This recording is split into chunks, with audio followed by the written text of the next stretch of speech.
Deuteronomy. Deuteronomy 1. These are the words that Moses spoke to all Israel beyond the Jordan, in the wilderness on the plain opposite Suph, between Paran and Tophel, Laban, Hazeroth, and Dizahab.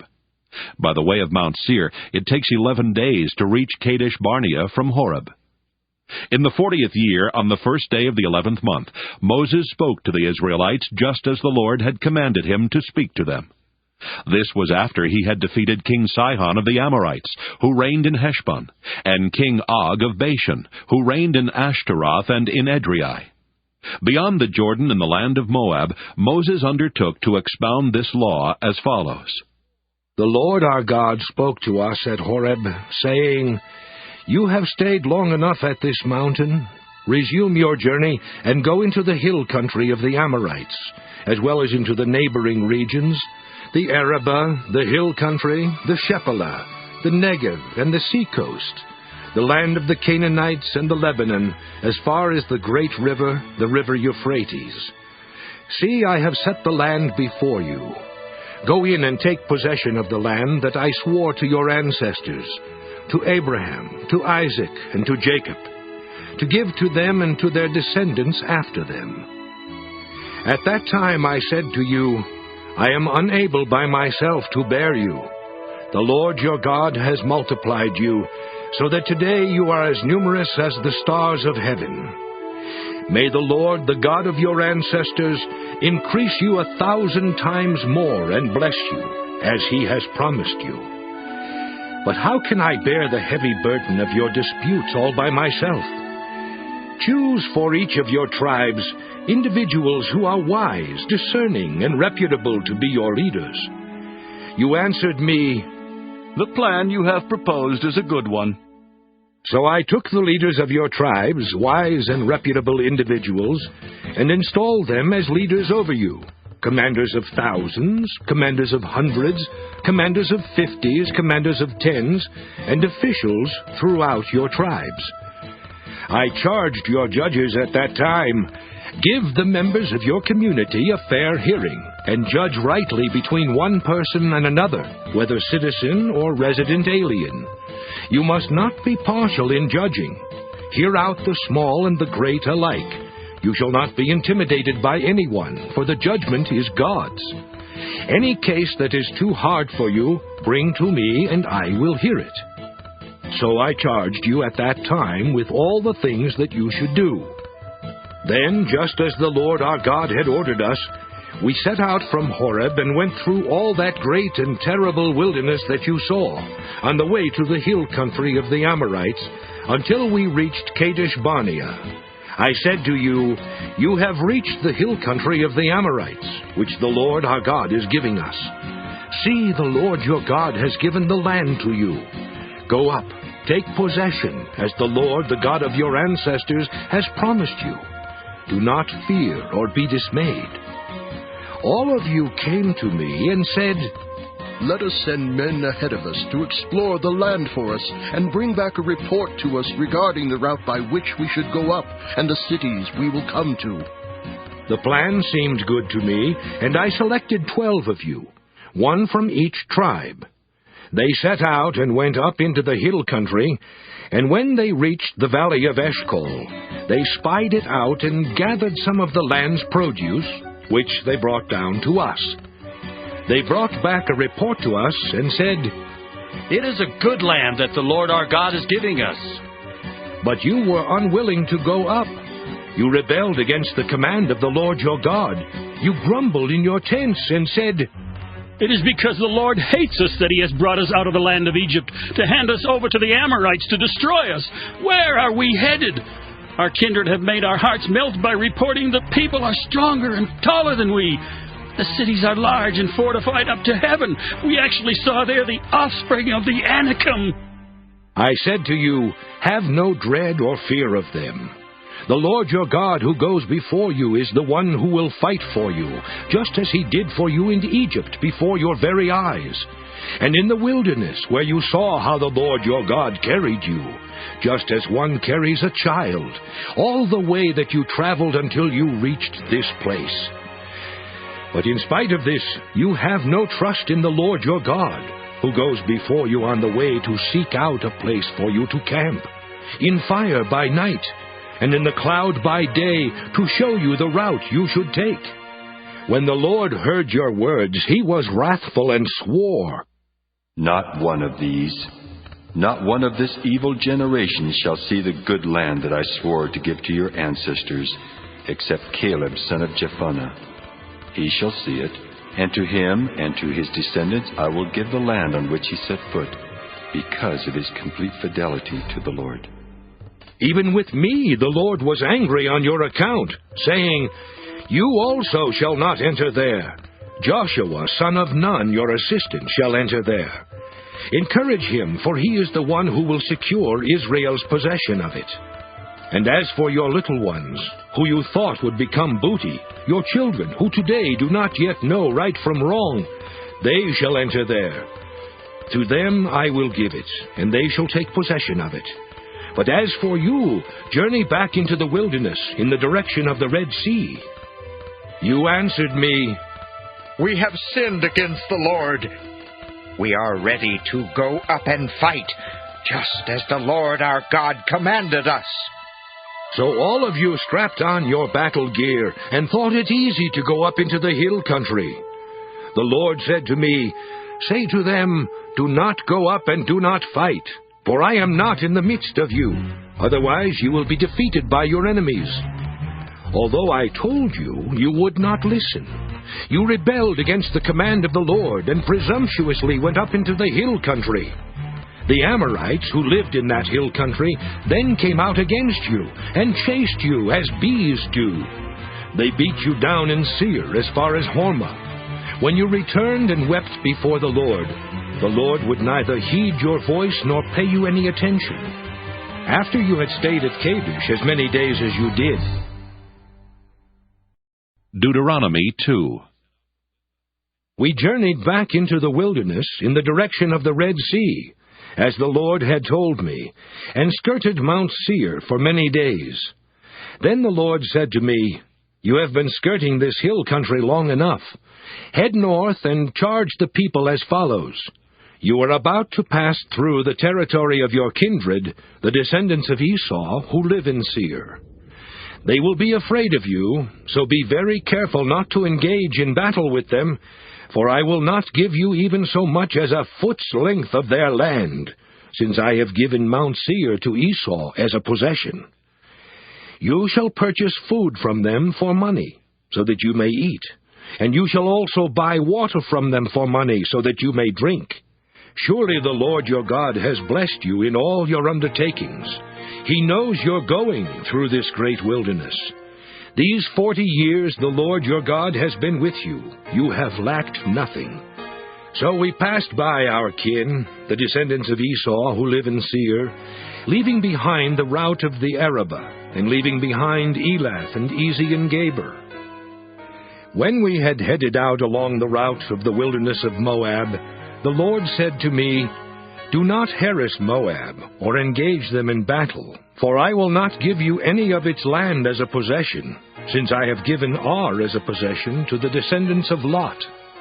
The Emim, a large and numerous people as tall as the Anakim, had formerly inhabited it. Like the Anakim, they are usually reckoned as Rephaim, though the Moabites call them Emim. Moreover, the Horim had formerly inhabited Seir, but the descendants of Esau dispossessed them, destroying them and settling in their place, as Israel has done in the land that the Lord gave them as a possession. Now then, proceed to cross over the Wadi Zered. So we crossed over the Wadi Zered, and the length of time we had traveled from Kadesh Barnea until we crossed the Wadi Zered was 38 years, until the entire generation of warriors had perished from the camp, as the Lord had sworn concerning them. Indeed, the Lord's own hand was against them, to root them out from the camp until all had perished. Just as soon as all the warriors had died off from among the people, the Lord spoke to me, saying, Today you are going to cross the boundary of Moab at Ar. When you approach the frontier of the Ammonites, Do not harass them or engage them in battle, for I will not give the land of the Ammonites to you as a possession, because I have given it to the descendants of Lot." It also is usually reckoned as a land of Rephaim. Rephaim formerly inhabited it, though the Ammonites call them Zamzummim, a strong and numerous people as tall as the Anakim. But the Lord destroyed them from before the Ammonites, so that they could dispossess them and settle in their place. He did the same for the descendants of Esau who live in Seir, by destroying the Horim before them, so that they could dispossess them and settle in their place even to this day. As for the Avim, who had lived in settlements in the vicinity of Gaza, the Caphtorim, who came from Caphtor, destroyed them and settled in their place. "Proceed on your journey and cross the Wadi Arnon. See, I have handed over to you King Sihon, the Amorite of Heshbon, and his land.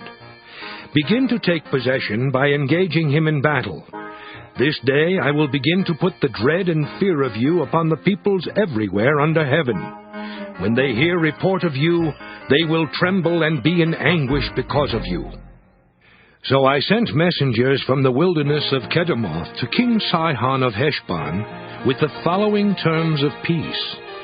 "If you let me pass through your land, I will travel only along the road. I will turn aside neither to the right nor to the left.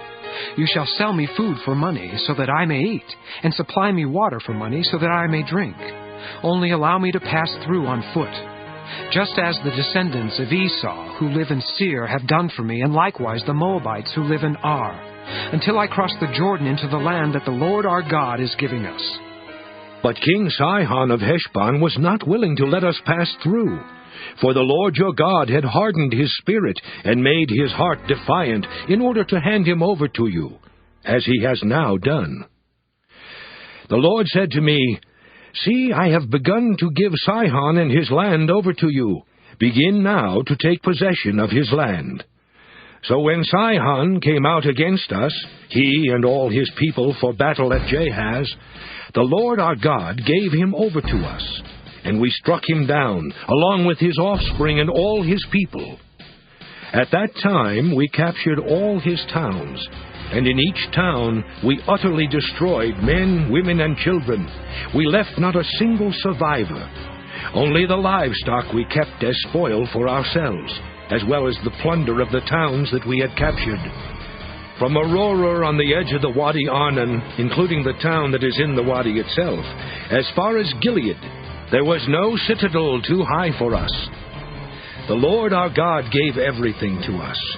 You did not encroach, however, on the land of the Ammonites, avoiding the whole upper region of the Wadi Jabbok, as well as the towns of the hill country, just as the Lord our God had charged. Deuteronomy 3. When we headed up the road to Bashan, King Og of Bashan came out against us, he and all his people, for battle at Edrei. The Lord said to me, "Do not fear him, for I have handed him over to you, along with his people and his land. Do to him as you did to King Sihon of the Amorites, who reigned in Heshbon." So the Lord our God also handed over to us King Og of Bashan and all his people. We struck him down until not a single survivor was left.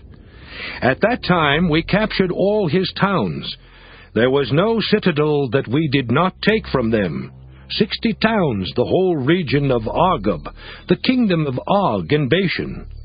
All these were fortress towns with high walls, double gates and bars, besides a great many villages.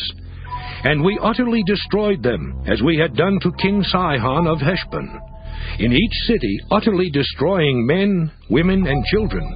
But all the livestock and the plunder of the towns we kept as spoil for ourselves. So at that time we took from the 2 kings of the Amorites the land beyond the Jordan, from the Wadi Arnon to Mount Hermon. The Sidonians call Hermon Sirion, while the Amorites call it Senir.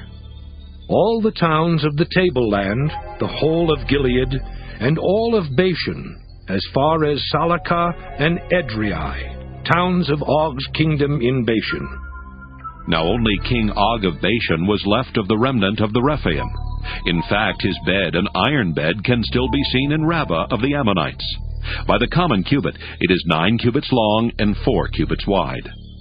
As for the land that we took possession of at that time, I gave to the Reubenites and Gadites the territory north of Aroer, that is on the edge of the Wadi Arnon, as well as half the hill country of Gilead with its towns, and I gave to the half-tribe of Manasseh the rest of Gilead and all of Bashan, Og's kingdom.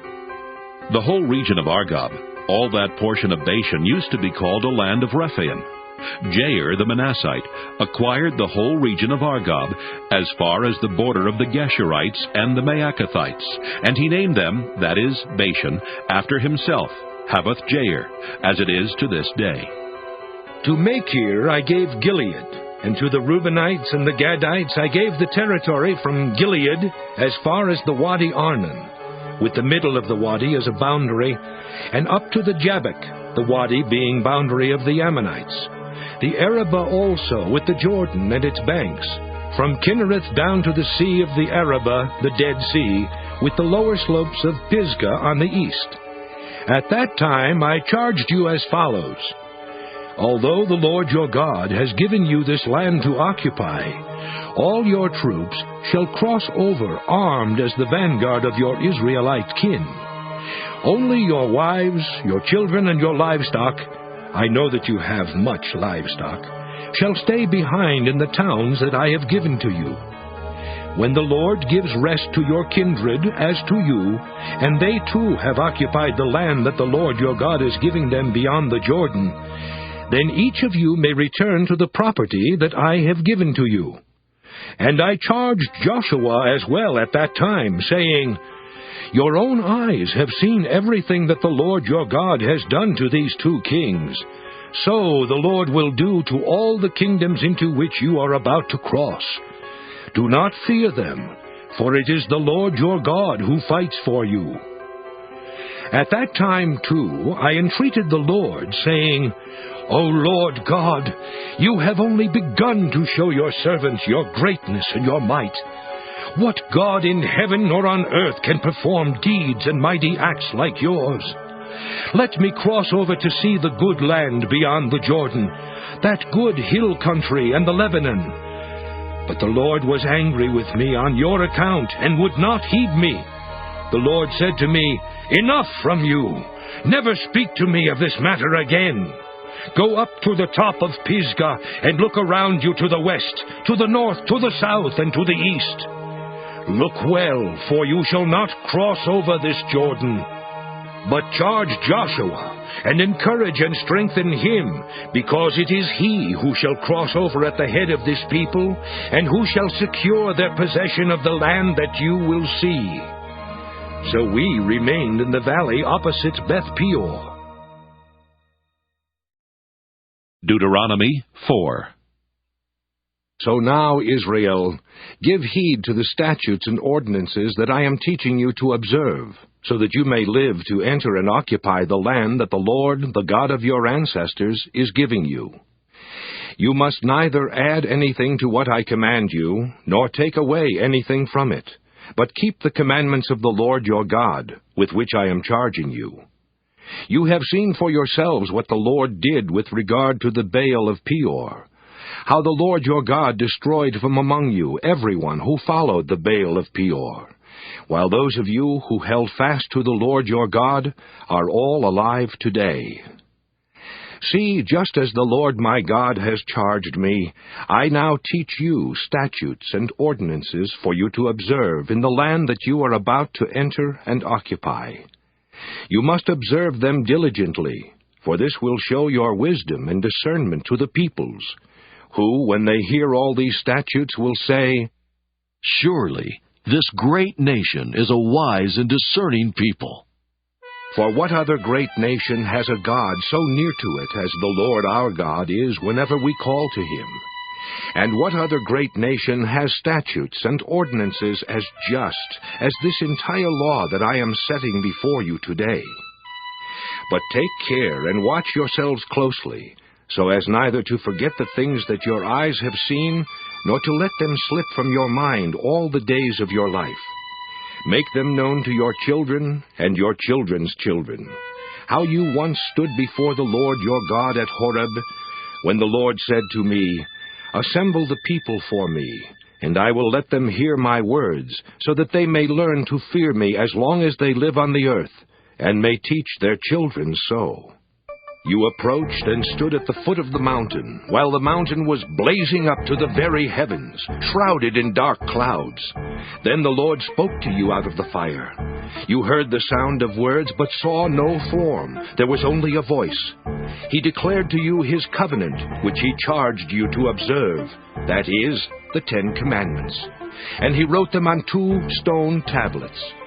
And the Lord charged me at that time to teach you statutes and ordinances for you to observe in the land that you are about to cross into and occupy. Since you saw no form when the Lord spoke to you at Horeb out of the fire, take care and watch yourselves closely, so that you do not act corruptly by making an idol for yourselves in the form of any figure, the likeness of male or female, the likeness of any animal that is on the earth, the likeness of any winged bird that flies in the air, the likeness of anything that creeps on the ground, the likeness of any fish that is in the water under the earth. And when you look up to the heavens and see the sun, the moon, and the stars, all the host of heaven, do not be led astray and bow down to them and serve them, things that the Lord your God has allotted to all the peoples everywhere under heaven. But the Lord has taken you and brought you out of the iron smelter, out of Egypt, to become a people of his very own possession, as you are now. The Lord was angry with me because of you, and he vowed that I should not cross the Jordan, and that I should not enter the good land that the Lord your God is giving for your possession. For I am going to die in this land without crossing over the Jordan. But you are going to cross over to take possession of that good land. So be careful not to forget the covenant that the Lord your God made with you, and not to make for yourselves an idol in the form of anything that the Lord your God has forbidden you. For the Lord your God is a devouring fire, a jealous God. When you have had children and children's children, and become complacent in the land, if you act corruptly by making an idol in the form of anything, thus doing what is evil in the sight of the Lord your God, and provoking him to anger, I call heaven and earth to witness against you today, that you will soon utterly perish from the land that you are crossing the Jordan to occupy. You will not live long on it, but will be utterly destroyed. The Lord will scatter you among the peoples.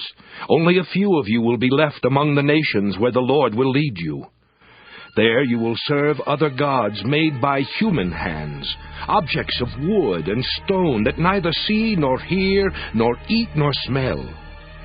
From there you will seek the Lord your God, and you will find him if you search after him with all your heart and soul.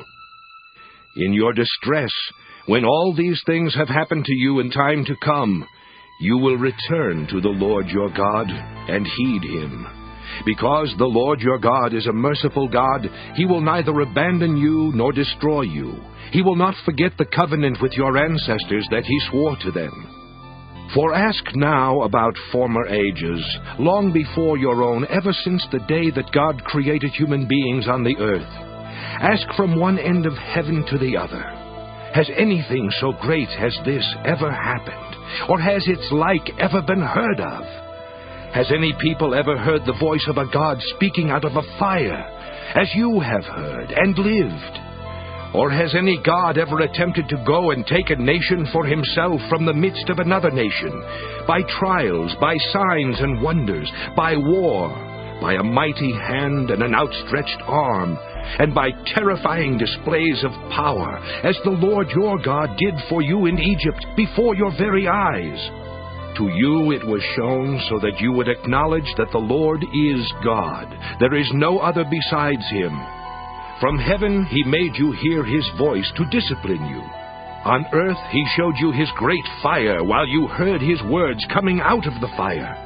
And because he loved your ancestors, he chose their descendants after them. He brought you out of Egypt with his own presence, by his great power, driving out before you nations greater and mightier than yourselves, to bring you in, giving you their land for a possession, as it is still today. So acknowledge today, and take to heart that the Lord is God in heaven above and on the earth beneath. There is no other.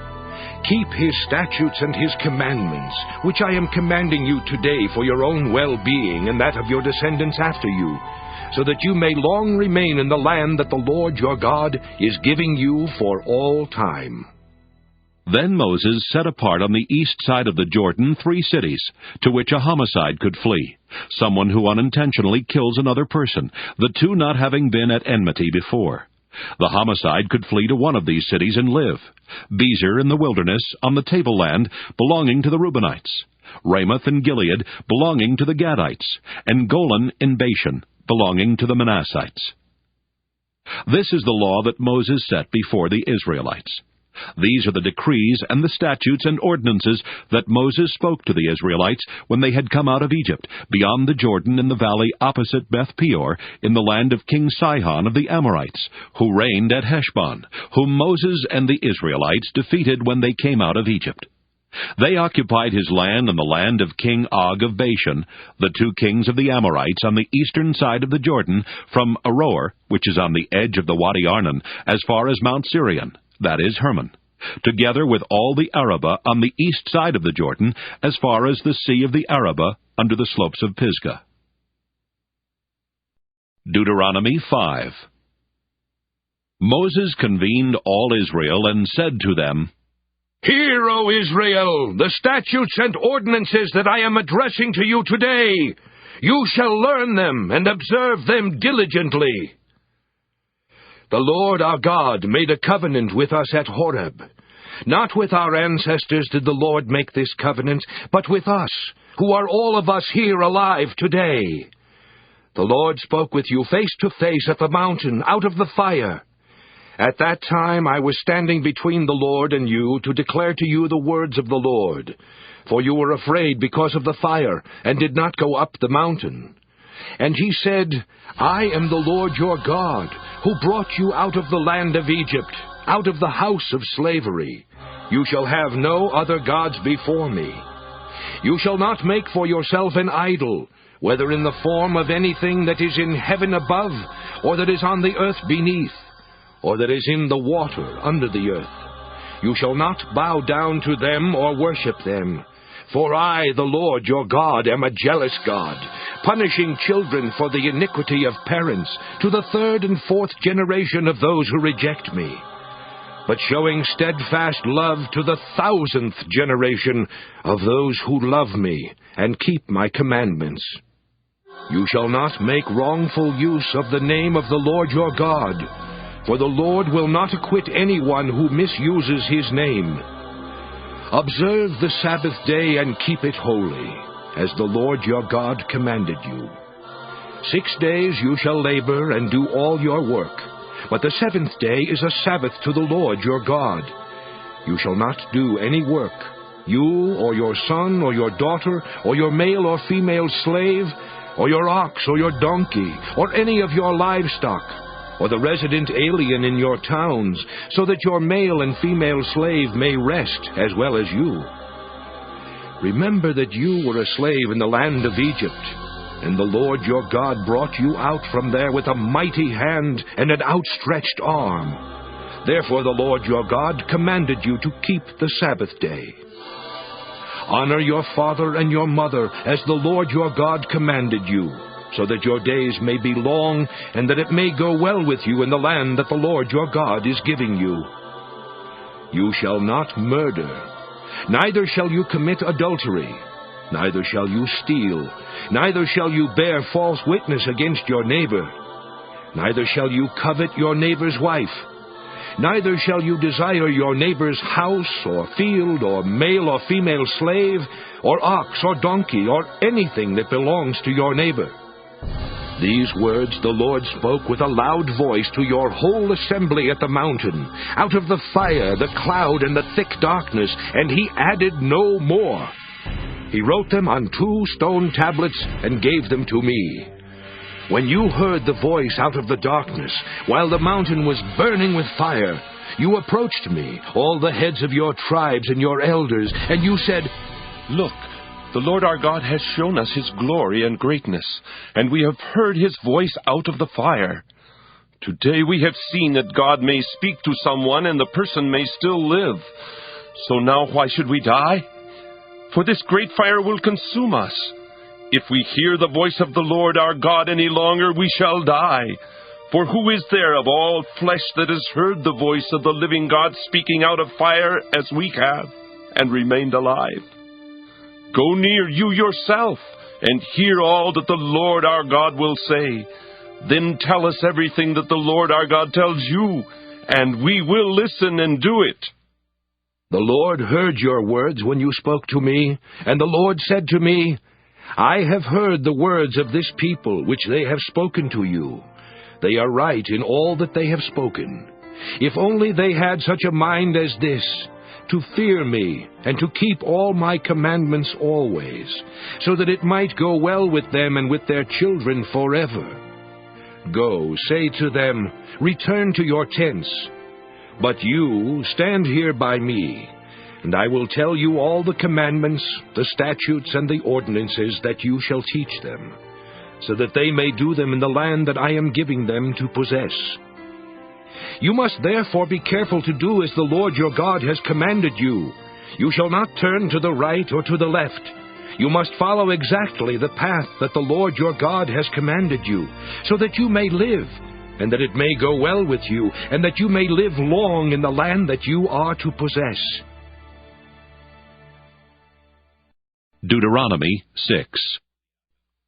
Now this is the commandment, the statutes and the ordinances that the Lord your God charged me to teach you, to observe in the land that you are about to cross into and occupy, so that you and your children and your children's children may fear the Lord your God all the days of your life, and keep all his decrees and his commandments that I am commanding you, so that your days may be long.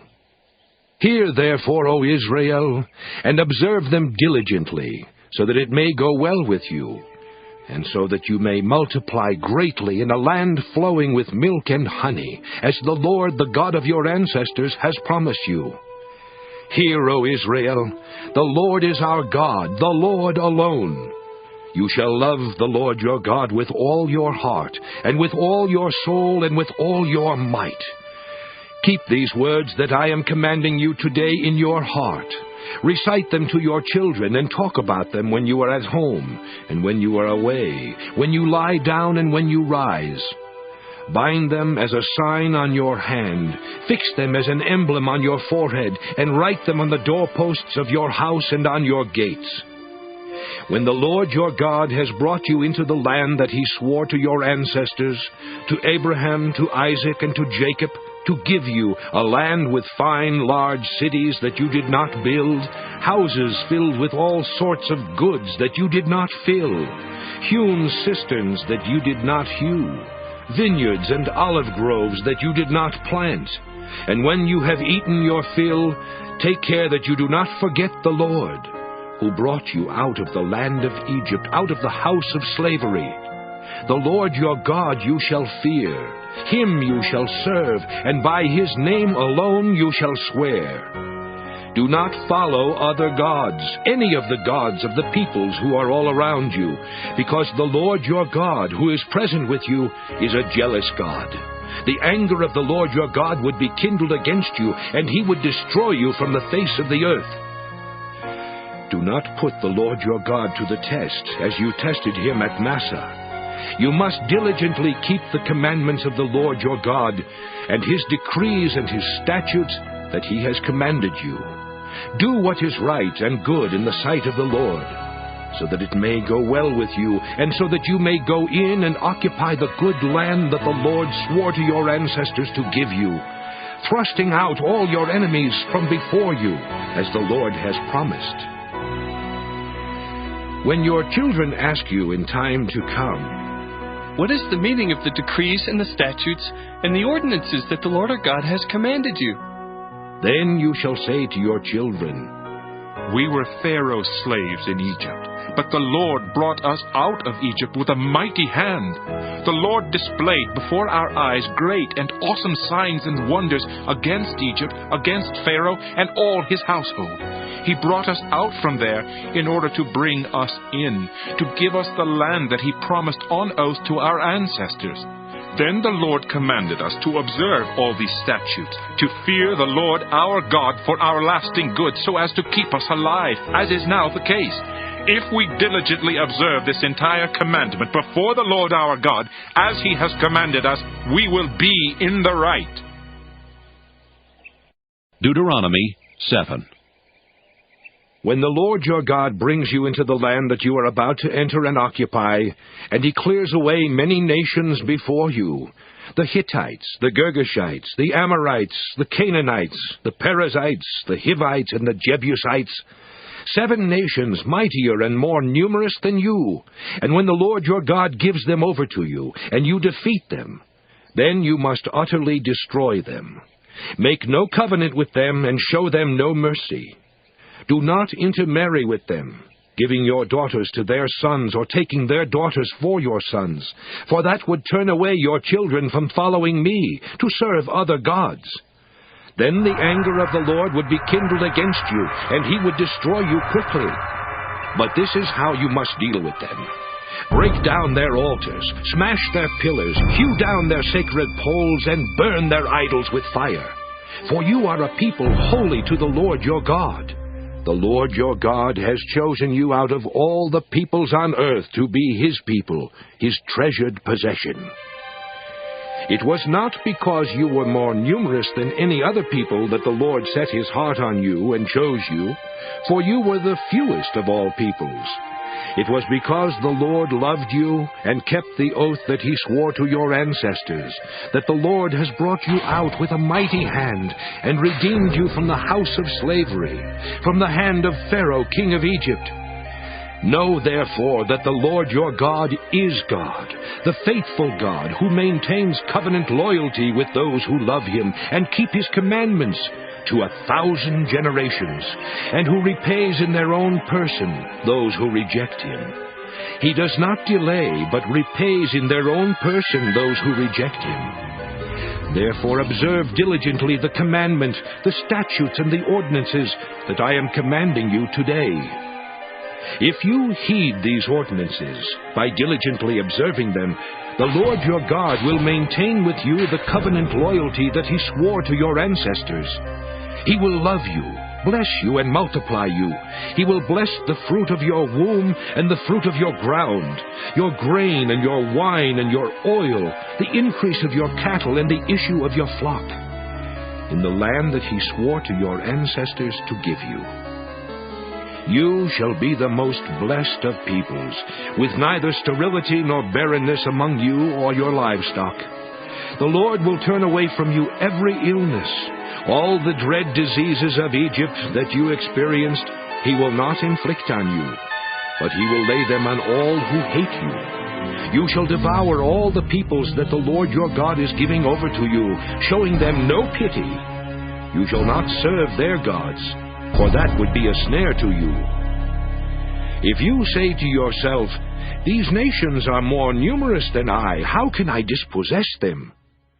Do not be afraid of them. Just remember what the Lord your God did to Pharaoh and to all Egypt, the great trials that your eyes saw, the signs and wonders, the mighty hand and the outstretched arm by which the Lord your God brought you out. The Lord your God will do the same to all the peoples of whom you are afraid. Moreover, the Lord your God will send the pestilence against them, until even the survivors and the fugitives are destroyed. Have no dread of them, for the Lord your God who is present with you is a great and awesome God. The Lord your God will clear away these nations before you little by little. You will not be able to make a quick end of them. Otherwise the wild animals would become too numerous for you. But the Lord your God will give them over to you, and throw them into great panic until they are destroyed. He will hand their kings over to you, and you shall blot out their name from under heaven. No one will be able to stand against you until you have destroyed them. The images of their gods you shall burn with fire. Do not covet the silver or the gold that is on them and take it for yourself, because you could be ensnared by it, for it is abhorrent to the Lord your God. Do not bring an abhorrent thing into your house, or you will be set apart for destruction like it. You must utterly detest and abhor it, for it is set apart for destruction. Deuteronomy 8. This entire commandment that I command you today you must diligently observe, so that you may live and increase, and go in and occupy the land that the Lord promised on oath to your ancestors. Remember the long way that the Lord your God has led you these 40 years in the wilderness, in order to humble you, testing you to know what was in your heart, whether or not you would keep his commandments. He humbled you by letting you hunger, then by feeding you with manna, with which neither you nor your ancestors were acquainted, in order to make you understand that one does not live by bread alone, but by every word that comes from the mouth of the Lord. The clothes on your back did not wear out, and your feet did not swell these 40 years. Know then in your heart that as a parent disciplines a child, so the Lord your God disciplines you. Therefore keep the commandments of the Lord your God, by walking in his ways and by fearing him. For the Lord your God is bringing you into a good land, a land with flowing streams, with springs and underground waters welling up in valleys and hills, a land of wheat and barley, of vines and fig trees and pomegranates, a land of olive trees and honey, a land where you may eat bread without scarcity, where you will lack nothing, a land whose stones are iron, and from whose hills you may mine copper. You shall eat your fill, and bless the Lord your God for the good land that he has given you. Take care that you do not forget the Lord your God by failing to keep his commandments, his ordinances, and his statutes, which I am commanding you today. When you have eaten your fill, and have built fine houses and live in them, and when your herds and flocks have multiplied, and your silver and gold is multiplied, and all that you have is multiplied, then do not exalt yourself, forgetting the Lord your God, who brought you out of the land of Egypt, out of the house of slavery, who led you through the great and terrible wilderness, an arid wasteland with poisonous snakes and scorpions. He made water flow for you from flint rock, and fed you in the wilderness with manna that your ancestors did not know, to humble you and to test you, and in the end to do you good. Do not say to yourself, "My power and the might of my own hand have gotten me this wealth." But remember the Lord your God, for it is he who gives you power to get wealth, so that he may confirm his covenant that he swore to your ancestors, as he is doing today. If you do forget the Lord your God, and follow other gods to serve and worship them, I solemnly warn you today that you shall surely perish. Like the nations that the Lord is destroying before you, so shall you perish, because you would not obey the voice of the Lord your God. Deuteronomy 9.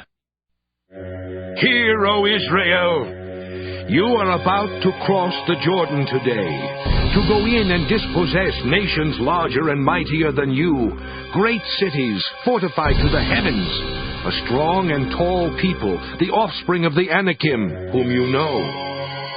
You have heard it said of them, "Who can stand up to the Anakim?" Know then today that the Lord your God is the one who crosses over before you as a devouring fire.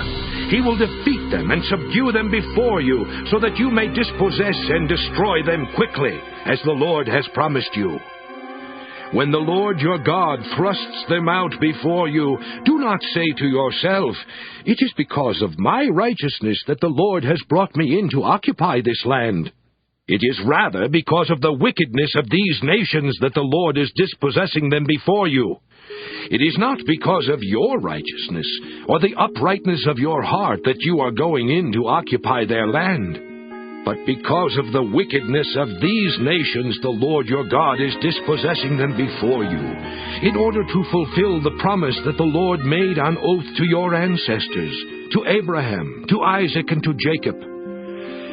Know then that the Lord your God is not giving you this good land to occupy because of your righteousness, for you are a stubborn people. Remember and do not forget how you provoked the Lord your God to wrath in the wilderness. You have been rebellious against the Lord from the day you came out of the land of Egypt until you came to this place. Even at Horeb, you provoked the Lord to wrath, and the Lord was so angry with you that he was ready to destroy you. When I went up the mountain to receive the stone tablets, the tablets of the covenant that the Lord made with you, I remained on the mountain 40 days and 40 nights. I neither ate bread nor drank water. And the Lord gave me the 2 stone tablets written with the finger of God. On them were all the words that the Lord had spoken to you at the mountain, out of the fire, on the day of the assembly. At the end of 40 days and 40 nights, the Lord gave me the 2 stone tablets, the tablets of the covenant. Then the Lord said to me, "Get up, go down quickly from here, for your people whom you have brought from Egypt have acted corruptly. They have been quick to turn from the way that I commanded them. They have cast an image for themselves." Furthermore, the Lord said to me, "I have seen that this people is indeed a stubborn people. Let me alone, that I may destroy them, and blot out their name from under heaven. And I will make of you a nation mightier and more numerous than they." So I turned and went down from the mountain. While the mountain was ablaze, the 2 tablets of the covenant were in my 2 hands. Then I saw that you had indeed sinned against the Lord your God by casting for yourselves an image of a calf. You had been quick to turn from the way that the Lord had commanded you. So I took hold of the 2 tablets and flung them from my 2 hands, smashing them before your eyes. Then I lay prostrate before the Lord as before, 40 days and 40 nights. I neither ate bread nor drank water because of all the sin you had committed, provoking the Lord by doing what was evil in his sight. For I was afraid that the anger that the Lord bore against you was so fierce that he would destroy you. But the Lord listened to me that time also. The Lord was so angry with Aaron that he was ready to destroy him. But I interceded also on behalf of Aaron at that same time. Then I took the sinful thing you had made, the calf, and burned it with fire and crushed it, grinding it thoroughly until it was reduced to dust. And I threw the dust of it into the stream that runs down the mountain. At Taberah also, and at Massa, and at Kibroth-Hattaavah, you provoked the Lord to wrath. And when the Lord sent you from Kadesh Barnea, saying, "Go up and occupy the land that I have given you," you rebelled against the command of the Lord your God, neither trusting him nor obeying him. You have been rebellious against the Lord as long as he has known you. Throughout the 40 days and 40 nights that I lay prostrate before the Lord, when the Lord intended to destroy you, I prayed to the Lord and said, "Lord God, do not destroy the people who are your very own possession, whom you redeemed in your greatness, whom you brought out of Egypt with a mighty hand. Remember your servants Abraham, Isaac, and Jacob. Pay no attention to the stubbornness of this people, their wickedness and their sin. Otherwise the land from which you have brought us might say, 'Because the Lord was not able to bring them into the land that he promised them, and because he hated them, he has brought them out to let them die in the wilderness.' For they are the people of your very own possession, whom you brought out by your great power and by your outstretched arm." Deuteronomy 10. At that time the Lord said to me, "Carve out 2 tablets of stone like the former ones, and come up to me on the mountain, and make an ark of wood. I will write on the tablets the words that were on the former tablets, which you smashed, and you shall put them in the ark." So I made an ark of acacia wood, cut 2 tablets of stone like the former ones, and went up the mountain with the 2 tablets in my hand. Then he wrote on the tablets the same words as before, the 10 commandments that the Lord had spoken to you on the mountain out of the fire, on the day of the assembly. And the Lord gave them to me. So I turned and came down from the mountain, and put the tablets in the ark that I had made, and there they are, as the Lord commanded me. The Israelites journeyed from Beeroth-Benajakin to Mosera. There Aaron died, and there he was buried. His son Eleazar succeeded him as priest.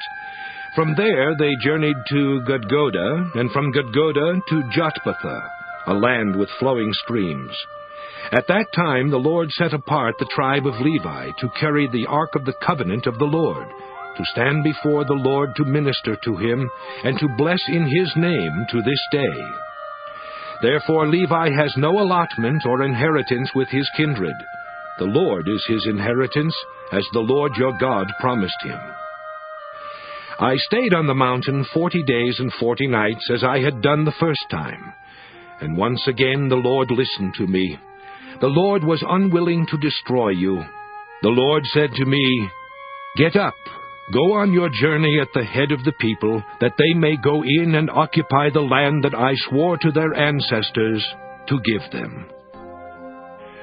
So now, O Israel, what does the Lord your God require of you? Only to fear the Lord your God, to walk in all his ways, to love him, to serve the Lord your God with all your heart and with all your soul, and to keep the commandments of the Lord your God and his decrees that I am commanding you today for your own well-being. Although heaven and the heaven of heavens belong to the Lord your God, the earth with all that is in it, yet the Lord set his heart in love on your ancestors alone, and chose you, their descendants after them, out of all the peoples as it is today. Circumcise, then, the foreskin of your heart, and do not be stubborn any longer. For the Lord your God is God of gods, and Lord of lords, the great God, mighty and awesome, who is not partial and takes no bribe, who executes justice for the orphan and the widow, and who loves the strangers, providing them food and clothing. You shall also love the stranger, for you were strangers in the land of Egypt. You shall fear the Lord your God, him alone you shall worship. To him you shall hold fast, and by his name you shall swear. He is your praise, he is your God, who has done for you these great and awesome things that your own eyes have seen. Your ancestors went down to Egypt 70 persons, and now the Lord your God has made you as numerous as the stars in heaven. Deuteronomy 11. You shall love the Lord your God, therefore, and keep his charge, his decrees, his ordinances, and his commandments always.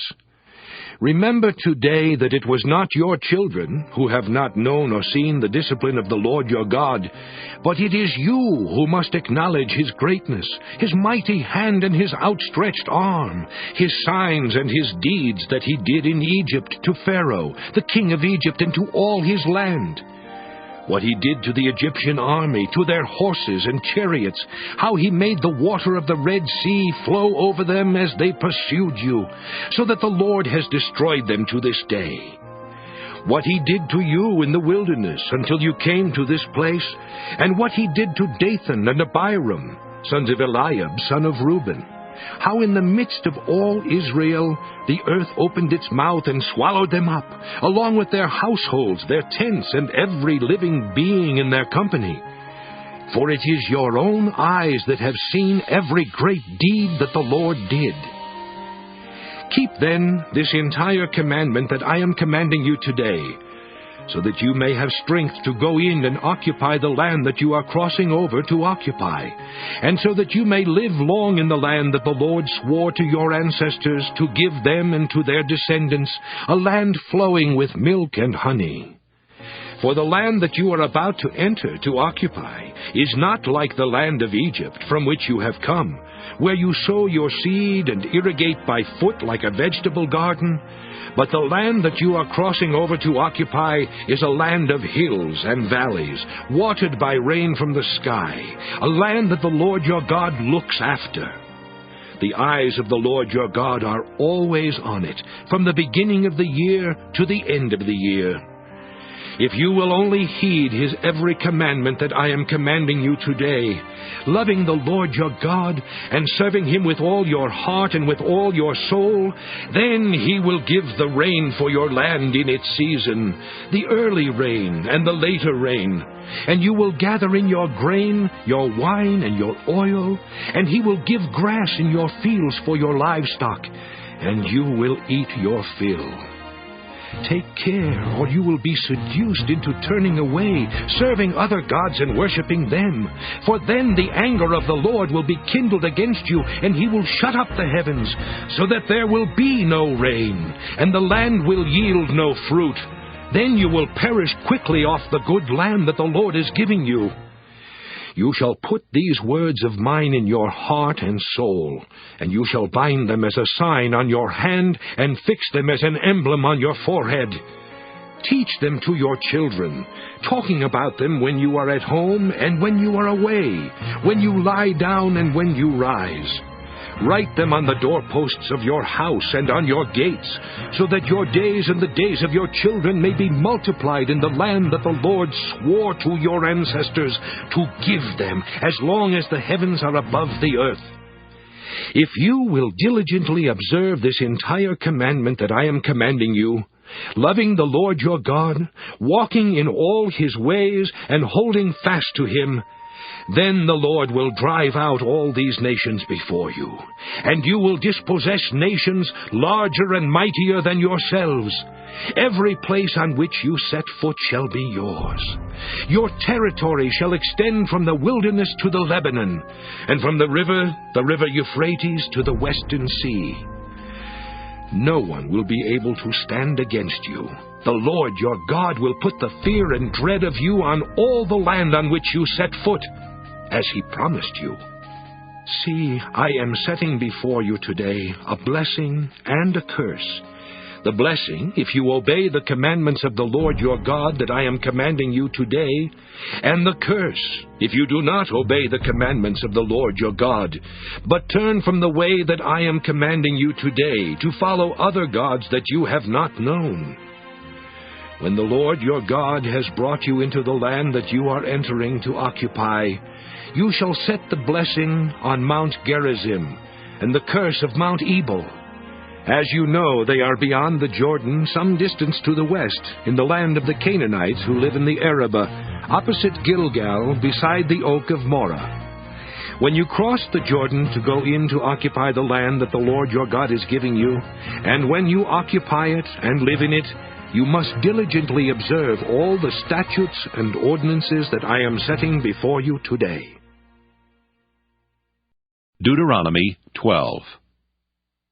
These are the statutes and ordinances that you must diligently observe in the land that the Lord, the God of your ancestors, has given you to occupy all the days that you live on the earth. You must demolish completely all the places where the nations whom you are about to dispossess serve their gods, on the mountain heights, on the hills, and under every leafy tree. Break down their altars, smash their pillars, burn their sacred poles with fire, and hew down the idols of their gods, and thus blot out their name from their places. You shall not worship the Lord your God in such ways, but you shall seek the place that the Lord your God will choose out of all your tribes as his habitation, to put his name there. You shall go there, bringing there your burnt offerings and your sacrifices, your tithes and your donations, your votive gifts, your freewill offerings, and the firstlings of your herds and flocks. And you shall eat there in the presence of the Lord your God, you and your households together, rejoicing in all the undertakings in which the Lord your God has blessed you. You shall not act as we are acting here today, all of us according to our own desires, for you have not yet come into the rest and the possession that the Lord your God is giving you. When you cross over the Jordan and live in the land that the Lord your God is allotting to you, and when he gives you rest from your enemies all around, so that you live in safety, Then you shall bring everything that I command you to the place that the Lord your God will choose as a dwelling for his name. Your burnt offerings and your sacrifices, your tithes and your donations, and all your choice votive gifts that you vow to the Lord. And you shall rejoice before the Lord your God, you together with your sons and your daughters, your male and female slaves, and the Levites who reside in your towns, since they have no allotment or inheritance with you. Take care that you do not offer your burnt offerings at any place you happen to see, but only at the place that the Lord will choose in one of your tribes. There you shall offer your burnt offerings, and there you shall do everything I command you. Yet whenever you desire, you may slaughter and eat meat within any of your towns, according to the blessing that the Lord your God has given you. The unclean and the clean may eat of it, as they would of gazelle or deer. The blood, however, you must not eat. You shall pour it out on the ground like water. Nor may you eat within your towns the tithe of your grain, your wine, and your oil, the firstlings of your herds and your flocks, any of your votive gifts that you vow, your freewill offerings, or your donations. These you shall eat in the presence of the Lord your God, at the place that the Lord your God will choose. You, together with your son and your daughter, your male and female slaves, and the Levites resident in your towns, rejoicing in the presence of the Lord your God in all your undertakings. Take care that you do not neglect the Levite as long as you live in your land. When the Lord your God enlarges your territory, as he has promised you, and you say, I am going to eat some meat, because you wish to eat meat, you may eat meat whenever you have the desire. If the place where the Lord your God will choose to put his name is too far from you, and you slaughter, as I have commanded you, any of your herd or flock that the Lord has given you, then you may eat within your towns whenever you desire. Indeed, just as gazelle or deer is eaten, so you may eat it. The unclean and the clean alike may eat it. Only be sure that you do not eat the blood, for the blood is the life, and you shall not eat the life with the meat. Do not eat it. You shall pour it out on the ground like water. Do not eat it, so that all may go well with you and your children after you, because you do what is right in the sight of the Lord. But the sacred donations that are due from you, and your votive gifts, you shall bring to the place that the Lord will choose. You shall present your burnt offerings, both the meat and the blood, on the altar of the Lord your God. The blood of your other sacrifices shall be poured out beside the altar of the Lord your God, but the meat you may eat.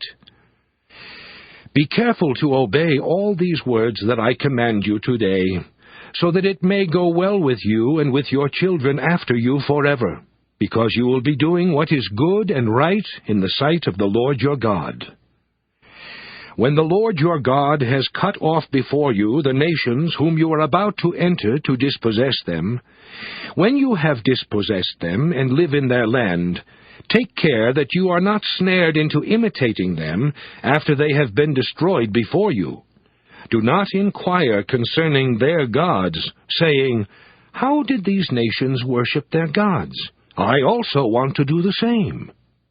You must not do the same for the Lord your God, because every abhorrent thing that the Lord hates, they have done for their gods. They would even burn their sons and their daughters in the fire to their gods. You must diligently observe everything that I command you. Do not add to it or take anything from it. Deuteronomy 13. If prophets or those who divine by dreams appear among you and promise you omens or portents, and the omens or the portents declared by them take place, and they say, Let us follow other gods, whom you have not known, and let us serve them, you must not heed the words of those prophets or those who divine by dreams, for the Lord your God is testing you, to know whether you indeed love the Lord your God with all your heart and soul. The Lord your God you shall follow. Him alone you shall fear. His commandments you shall keep. His voice you shall obey. Him you shall serve, and to him you shall hold fast. But those prophets, or those who divine by dreams, shall be put to death for having spoken treason against the Lord your God, who brought you out of the land of Egypt, and redeemed you from the house of slavery, to turn you from the way in which the Lord your God commanded you to walk. So you shall purge the evil from your midst. If anyone secretly entices you, even if it is your brother, your father's son, or your mother's son, or your own son or daughter, or the wife you embrace, or your most intimate friend, saying, "Let us go worship other gods," whom neither you nor your ancestors have known, any of the gods of the peoples that are around you, whether near you or far away from you, from one end of the earth to the other, you must not yield to or heed any such persons. Show them no pity or compassion, and do not shield them. But you shall surely kill them. Your own hand shall be first against them to execute them, and afterwards the hand of all the people. Stone them to death for trying to turn you away from the Lord your God, who brought you out of the land of Egypt, out of the house of slavery. Then all Israel shall hear and be afraid, and never again do any such wickedness. If you hear it said about one of the towns that the Lord your God is giving you to live in, that scoundrels from among you have gone out and led the inhabitants of the town astray, saying, "Let us go and worship other gods," whom you have not known, then you shall inquire and make a thorough investigation. If the charge is established that such an abhorrent thing has been done among you, you shall put the inhabitants of that town to the sword, utterly destroying it and everything in it, even putting its livestock to the sword. All of its spoil you shall gather into its public square, then burn the town and all its spoil with fire, as a whole burnt offering to the Lord your God. It shall remain a perpetual ruin, never to be rebuilt. Do not let anything devoted to destruction stick to your hand, so that the Lord may turn from his fierce anger and show you compassion, and in his compassion multiply you, as he swore to your ancestors.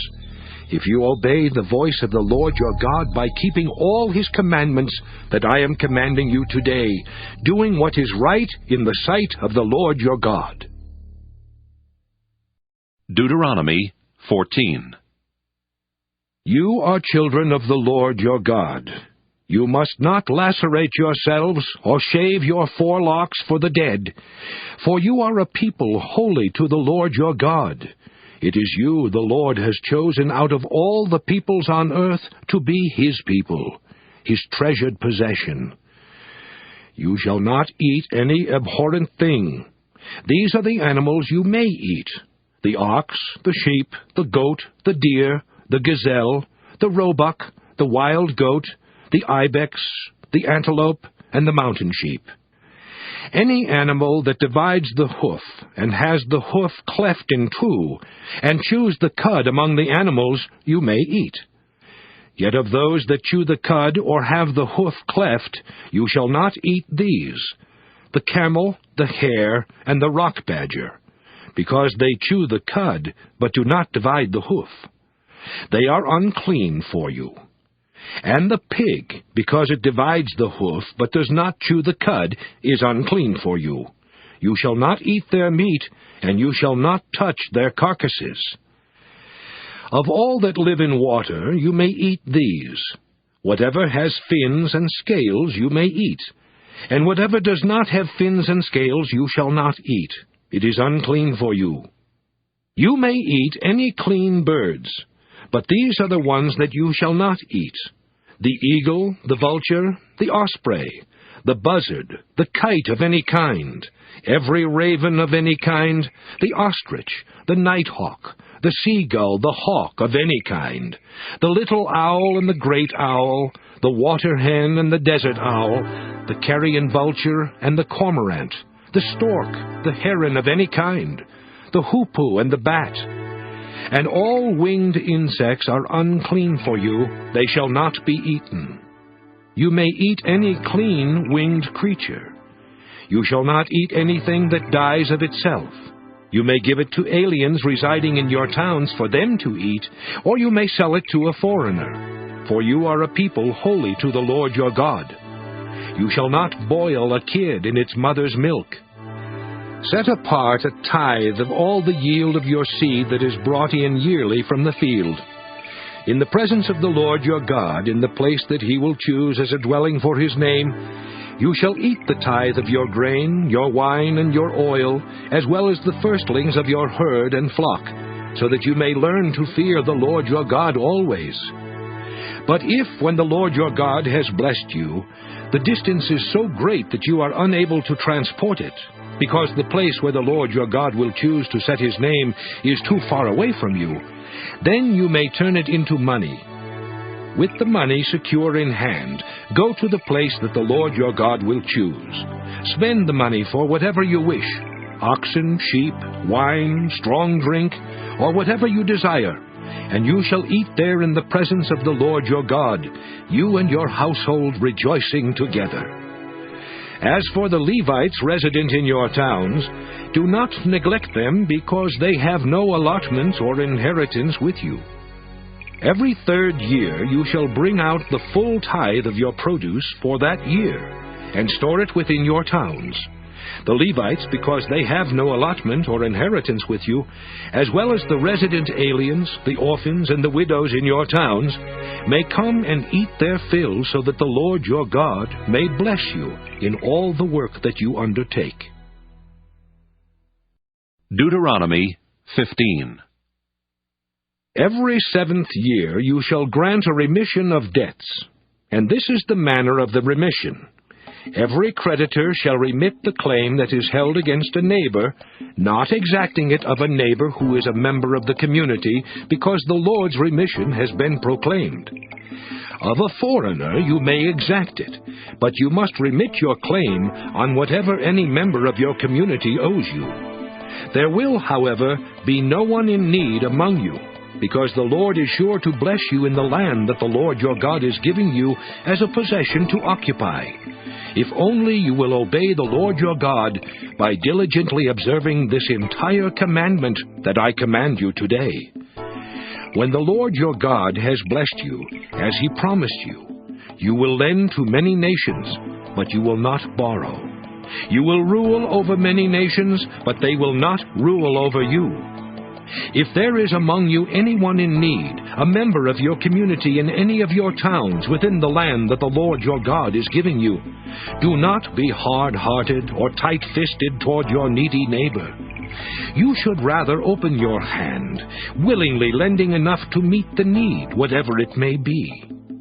Be careful that you do not entertain a mean thought, thinking, the 7th year, the year of remission, is near, and therefore view your needy neighbor with hostility and give nothing. Your neighbor might cry to the Lord against you, and you would incur guilt.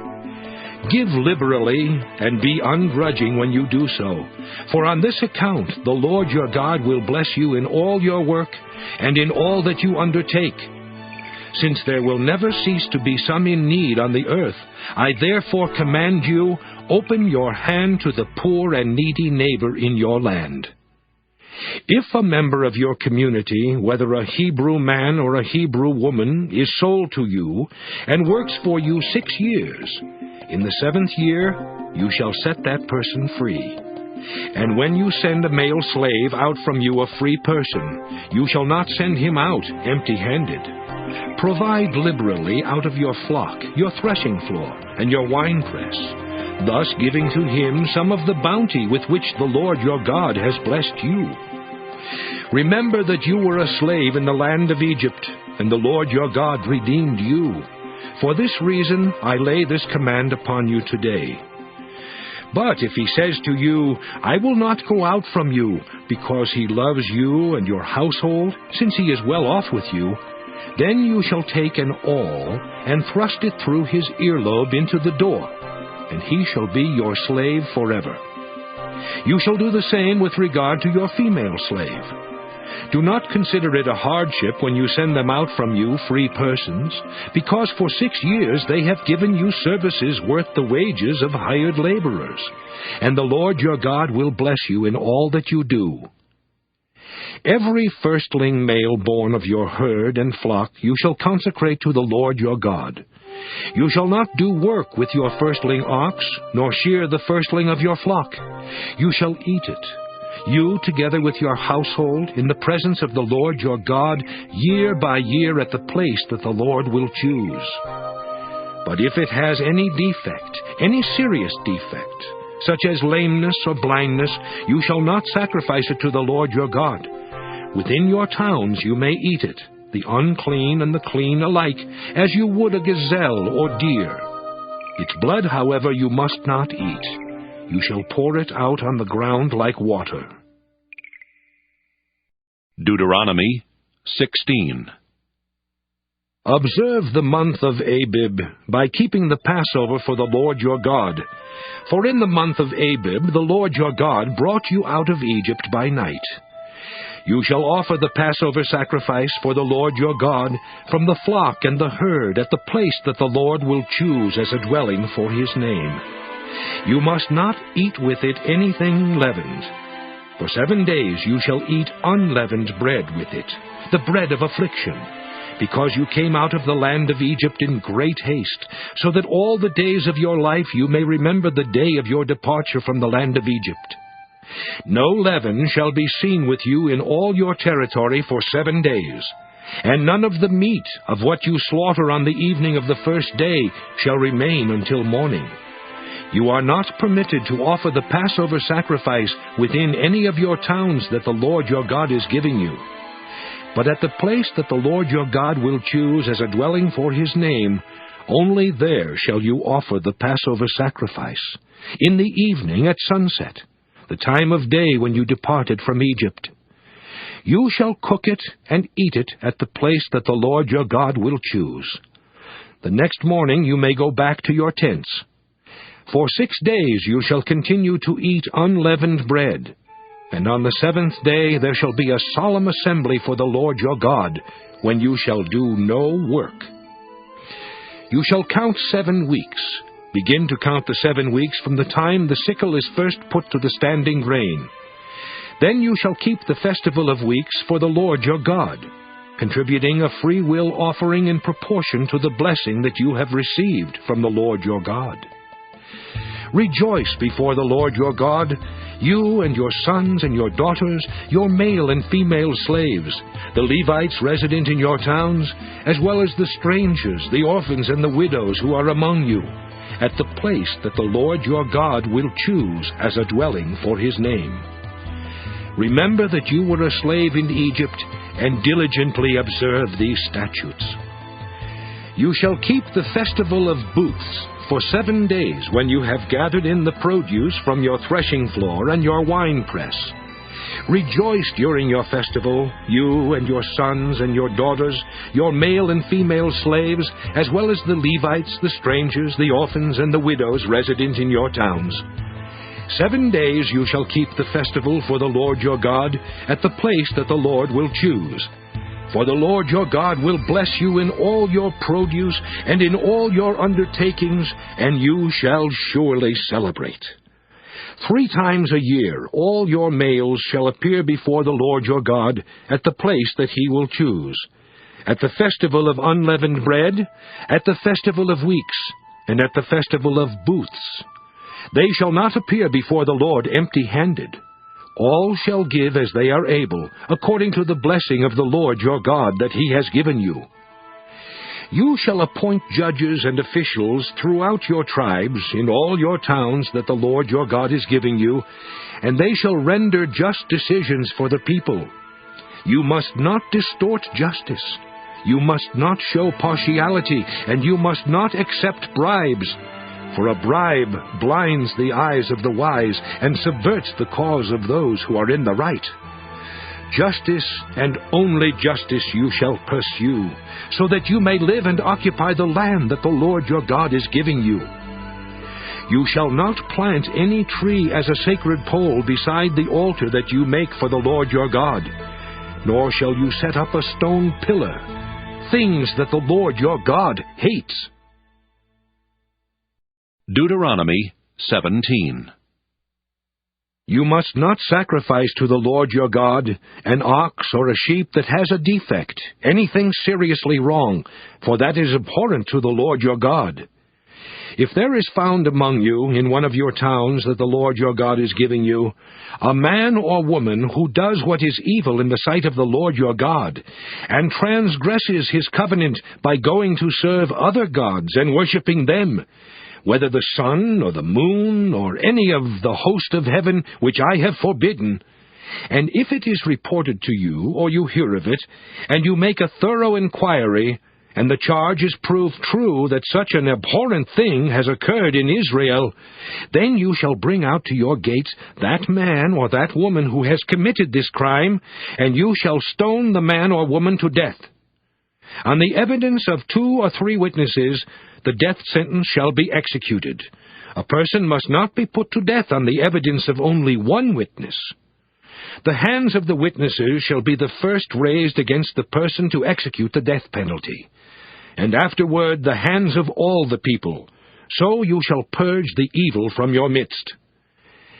If a judicial decision is too difficult for you to make between one kind of bloodshed and another, one kind of legal right and another, or one kind of assault and another, any such matters of dispute in your towns, then you shall immediately go up to the place that the Lord your God will choose, where you shall consult with the Levitical priests and the judge who is in office in those days.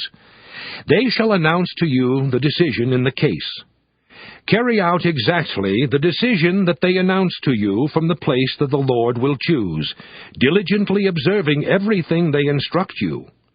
You must carry out fully the law that they interpret for you, or the ruling that they announce to you. Do not turn aside from the decision that they announce to you, either to the right or to the left. As for anyone who presumes to disobey the priest appointed to minister there to the Lord your God, or the judge, that person shall die. So you shall purge the evil from Israel. All the people will hear and be afraid, and will not act presumptuously again. When you have come into the land that the Lord your God is giving you, and have taken possession of it and settled in it, and you say, I will set a king over me, like all the nations that are around me. You may indeed set over you a king whom the Lord your God will choose. One of your own community you may set as king over you. You are not permitted to put a foreigner over you who is not of your own community. Even so, he must not acquire many horses for himself, or return the people to Egypt in order to acquire more horses, since the Lord has said to you, you must never return that way again. And he must not acquire many wives for himself, or else his heart will turn away. Also, silver and gold he must not acquire in great quantity for himself.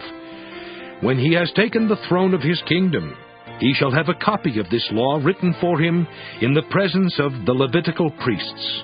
It shall remain with him, and he shall read in it all the days of his life, so that he may learn to fear the Lord his God, diligently observing all the words of this law and these statutes, neither exalting himself above other members of the community, nor turning aside from the commandment, either to the right or to the left, so that he and his descendants may reign long over his kingdom in Israel. Deuteronomy 18. The Levitical priests, the whole tribe of Levi, shall have no allotment or inheritance within Israel. They may eat the sacrifices that are the Lord's portion, but they shall have no inheritance among the other members of the community. The Lord is their inheritance, as he promised them. This shall be the priest's due from the people. From those offering a sacrifice, whether an ox or a sheep, they shall give to the priest the shoulder, the 2 jowls, and the stomach. The first fruits of your grain, your wine, and your oil, as well as the first of the fleece of your sheep, you shall give him.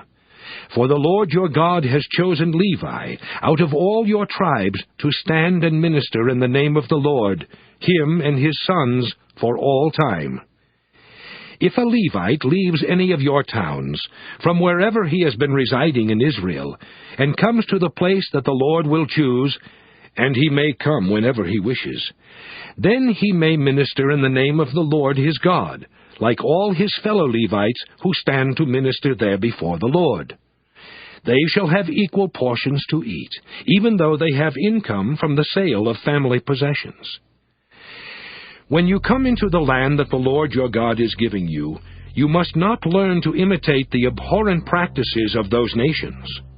No one shall be found among you who makes a son or daughter pass through fire, or who practices divination, or is a soothsayer, or an augur, or a sorcerer, or one who casts spells, or who consults ghosts or spirits, or who seeks oracles from the dead.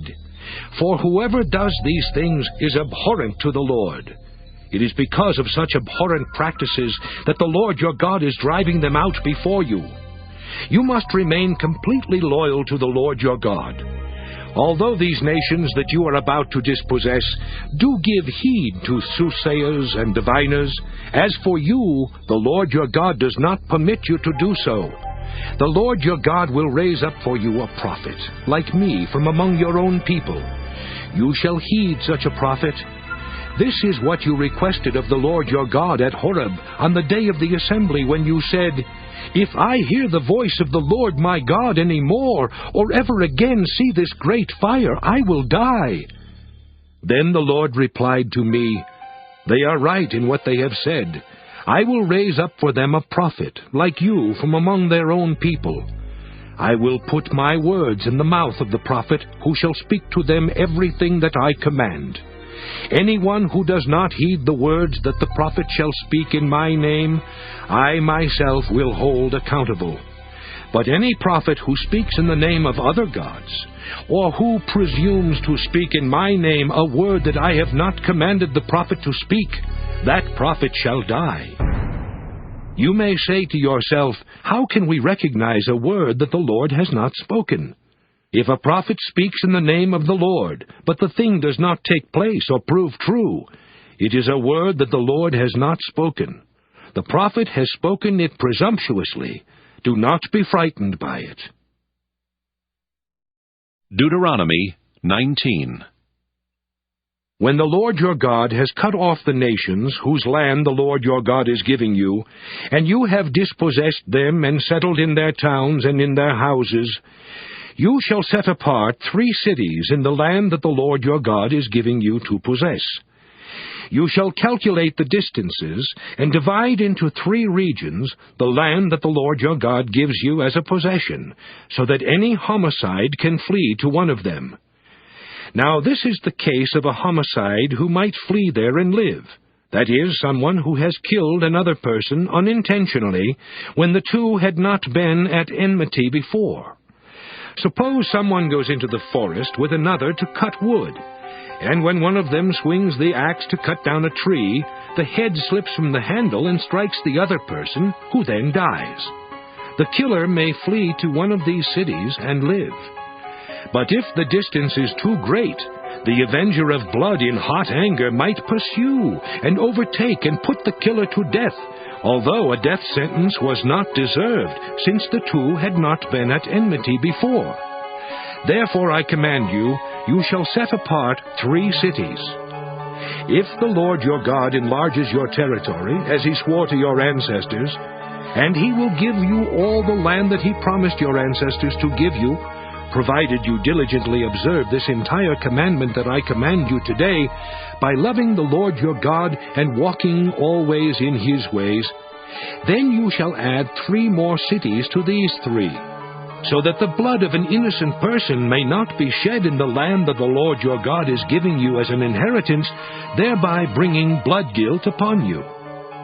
But if someone at enmity with another lies in wait and attacks, and takes the life of that person, and flees into one of these cities, then the elders of the killer's city shall send to have the culprit taken from there, and handed over to the avenger of blood to be put to death. Show no pity. You shall purge the guilt of innocent blood from Israel, so that it may go well with you.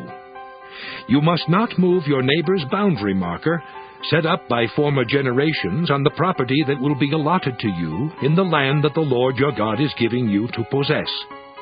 A single witness shall not suffice to convict a person of any crime or wrongdoing in connection with any offense that may be committed. Only on the evidence of 2 or 3 witnesses shall a charge be sustained.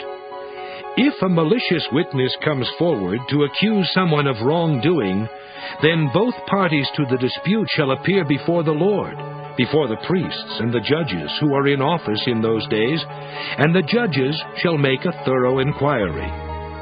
If the witness is a false witness, having testified falsely against another, then you shall do to the false witness just as the false witness had meant to do to the other. So you shall purge the evil from your midst. The rest shall hear and be afraid, and a crime such as this shall never again be committed among you. Show no pity. Life for life, eye for eye, tooth for tooth, hand for hand, foot for foot. Deuteronomy 20. When you go out to war against your enemies and see horses and chariots, an army larger than your own, you shall not be afraid of them, for the Lord your God is with you, who brought you up from the land of Egypt. Before you engage in battle, the priest shall come forward and speak to the troops, and shall say to them, Hear, O Israel! Today you are drawing near to do battle against your enemies. Do not lose heart, or be afraid, or panic, or be in dread of them. For it is the Lord your God who goes with you to fight for you against your enemies, to give you victory. Then the officials shall address the troops, saying, Has anyone built a new house, but not dedicated it? He should go back to his house, or he might die in the battle, and another dedicate it. Has anyone planted a vineyard, but not yet enjoyed its fruit? He should go back to his house, or he might die in the battle, and another be first to enjoy its fruit. Has anyone become engaged to a woman, but not yet married her? He should go back to his house, or he might die in the battle, and another marry her. The officials shall continue to address the troops, saying, Is anyone afraid or disheartened? He should go back to his house, or he might cause the heart of his comrades to melt like his own. When the officials have finished addressing the troops, then the commanders shall take charge of them. When you draw near to a town to fight against it, offer it terms of peace. If it accepts your terms of peace and surrenders to you, then all the people in it shall serve you at forced labor. If it does not submit to you peacefully, but makes war against you, then you shall besiege it. And when the Lord your God gives it into your hand, you shall put all its males to the sword. You may, however, take as your booty the women, the children, livestock, and everything else in the town, all its spoil. You may enjoy the spoil of your enemies, which the Lord your God has given you. Thus you shall treat all the towns that are very far from you, which are not towns of the nations here. But as for the towns of these peoples that the Lord your God is giving you as an inheritance, you must not let anything that breathes remain alive.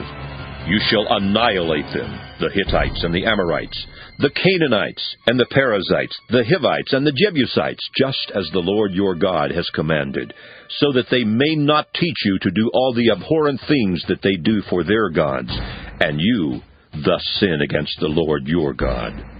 If you besiege a town for a long time, making war against it in order to take it, you must not destroy its trees by wielding an axe against them. Although you may take food from them, you must not cut them down. Are trees in the field human beings, that they should come under siege from you? You may destroy only the trees that you know do not produce food. You may cut them down for use in building siege works against the town that makes war with you until it falls. Deuteronomy 21. If in the land that the Lord your God is giving you to possess, a body is found lying in open country, and it is not known who struck the person down, then your elders and your judges shall come out to measure the distances to the towns that are near the body. The elders of the town nearest the body shall take a heifer that has never been worked, one that has not pulled in the yoke. The elders of that town shall bring the heifer down to a wadi with running water, which is neither plowed nor sown, and shall break the heifer's neck there in the wadi. Then the priests, the sons of Levi, shall come forward, for the Lord your God has chosen them to minister to him and to pronounce blessings in the name of the Lord, and by their decision all cases of dispute and assault shall be settled. All the elders of that town nearest the body shall wash their hands over the heifer whose neck was broken in the wadi, and they shall declare, Our hands did not shed this blood, nor were we witnesses to it. Absolve, O Lord, your people Israel, whom you redeemed. Do not let the guilt of innocent blood remain in the midst of your people Israel. Then they will be absolved of blood guilt. So you shall purge the guilt of innocent blood from your midst, because you must do what is right in the sight of the Lord. When you go out to war against your enemies, and the Lord your God hands them over to you, and you take them captive, suppose you see among the captives a beautiful woman whom you desire and want to marry, and so you bring her home to your house. She shall shave her head, pare her nails, discard her captive's garb, and shall remain in your house a full month, mourning for her father and mother. After that, you may go into her and be her husband, and she shall be your wife. But if you are not satisfied with her, you shall let her go free and not sell her for money. You must not treat her as a slave, since you have dishonored her. If a man has two wives, one of them loved and the other disliked, and if both the loved and the disliked have borne him sons, the firstborn being the son of the one who is disliked, then on the day when he wills his possessions to his sons, he is not permitted to treat the son of the loved as the firstborn in preference to the son of the disliked, who is the firstborn. He must acknowledge as firstborn the son of the one who is disliked, giving him a double portion of all that he has, since he is the first issue of his virility. The right of the firstborn is his. If someone has a stubborn and rebellious son, who will not obey his father and mother, who does not heed them when they discipline him, then his father and his mother shall take hold of him, and bring him out to the elders of his town at the gate of that place. They shall say to the elders of his town, This son of ours is stubborn and rebellious. He will not obey us. He is a glutton and a drunkard. Then all the men of the town shall stone him to death. So you shall purge the evil from your midst, and all Israel will hear and be afraid. When someone is convicted of a crime punishable by death, and is executed, and you hang him on a tree, his corpse must not remain all night upon the tree.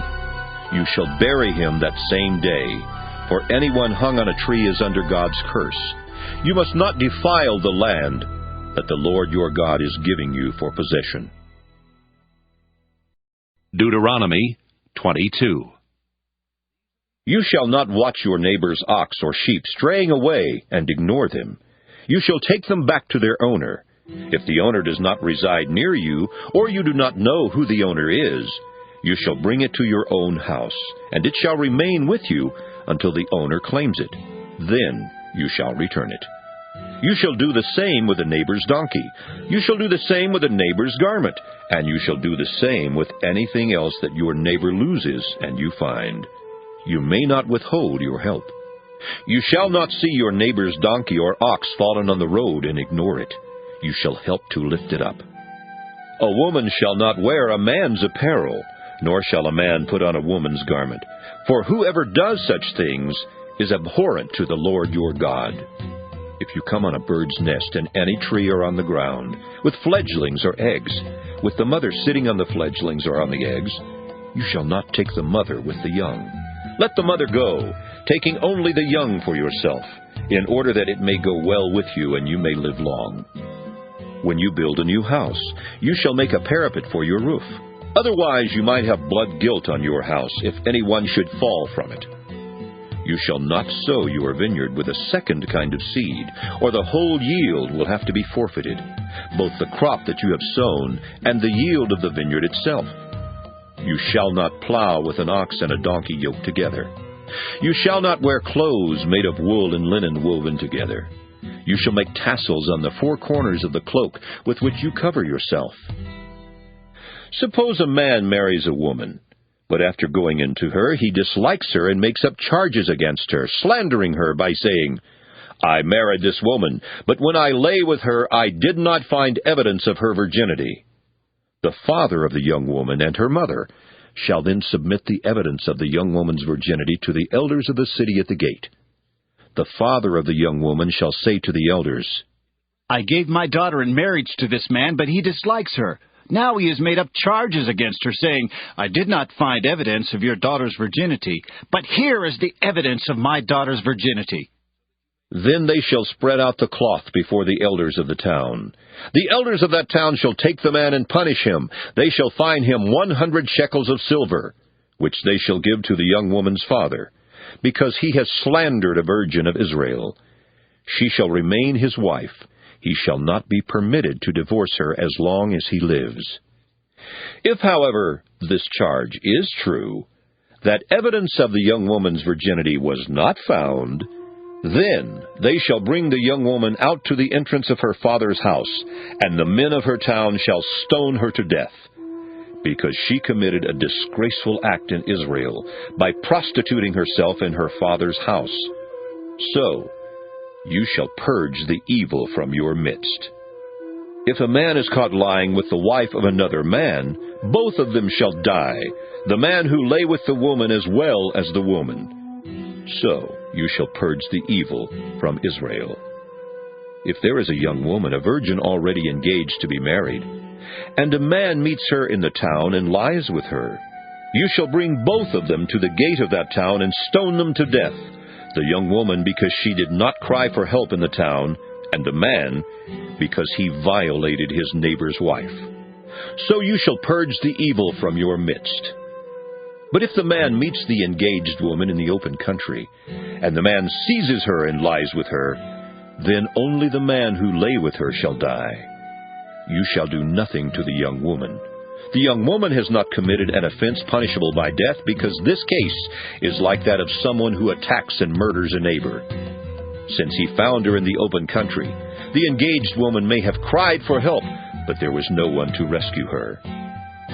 If a man meets a virgin who is not engaged, and seizes her and lies with her, and they are caught in the act, the man who lay with her shall give 50 shekels of silver to the young woman's father, and she shall become his wife. Because he violated her, he shall not be permitted to divorce her as long as he lives.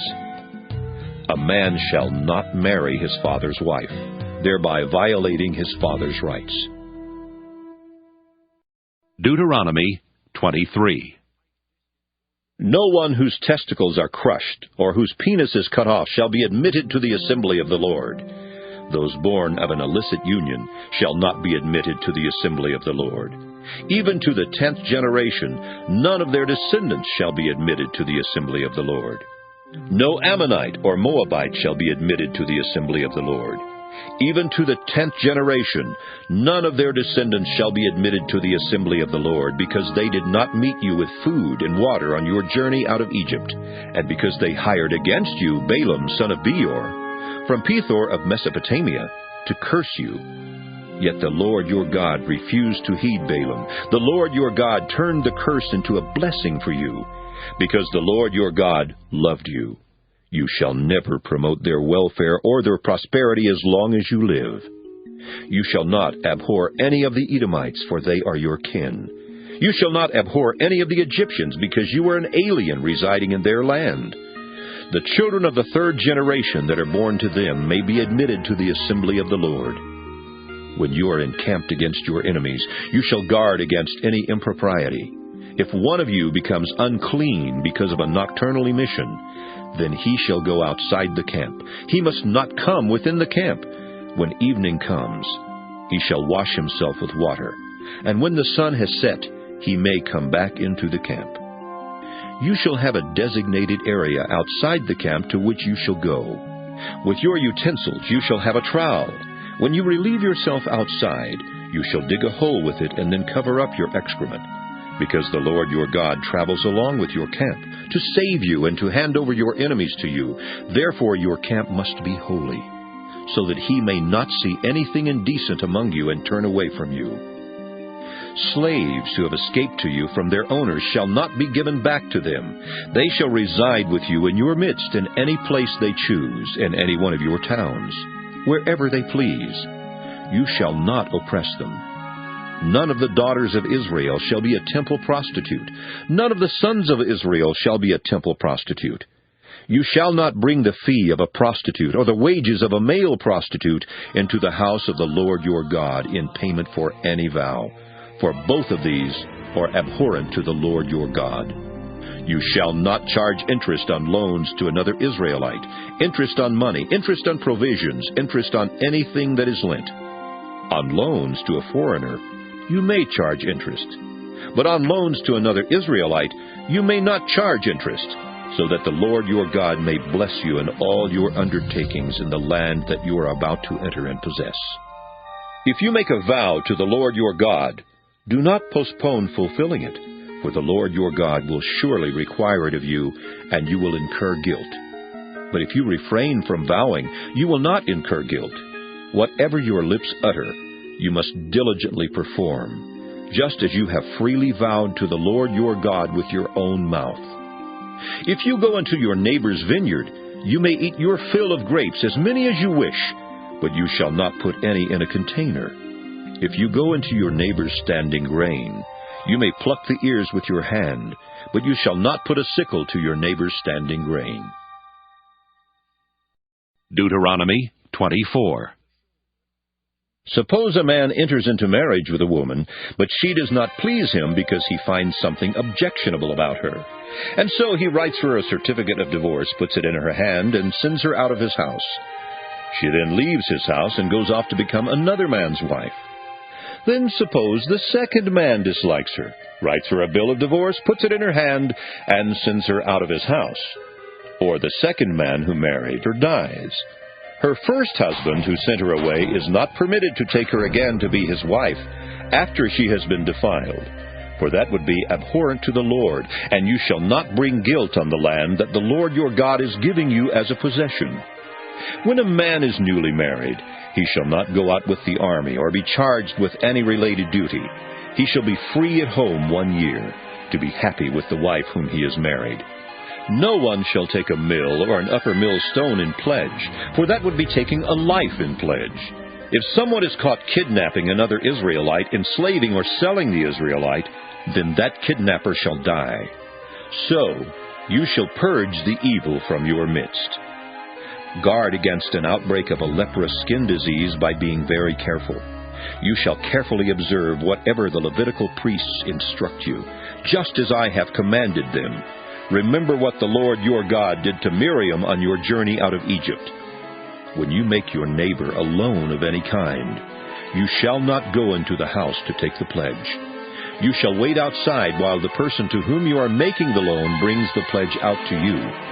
If the person is poor, you shall not sleep in the garment given you as the pledge. You shall give the pledge back by sunset, so that your neighbor may sleep in the cloak and bless you, and it will be to your credit before the Lord your God. You shall not withhold the wages of poor and needy laborers, whether other Israelites or aliens who reside in your land in one of your towns. You shall pay them their wages daily before sunset, because they are poor, and their livelihood depends on them. Otherwise they might cry to the Lord against you, and you would incur guilt. Parents shall not be put to death for their children, nor shall children be put to death for their parents. Only for their own crimes may persons be put to death. You shall not deprive a resident alien or an orphan of justice.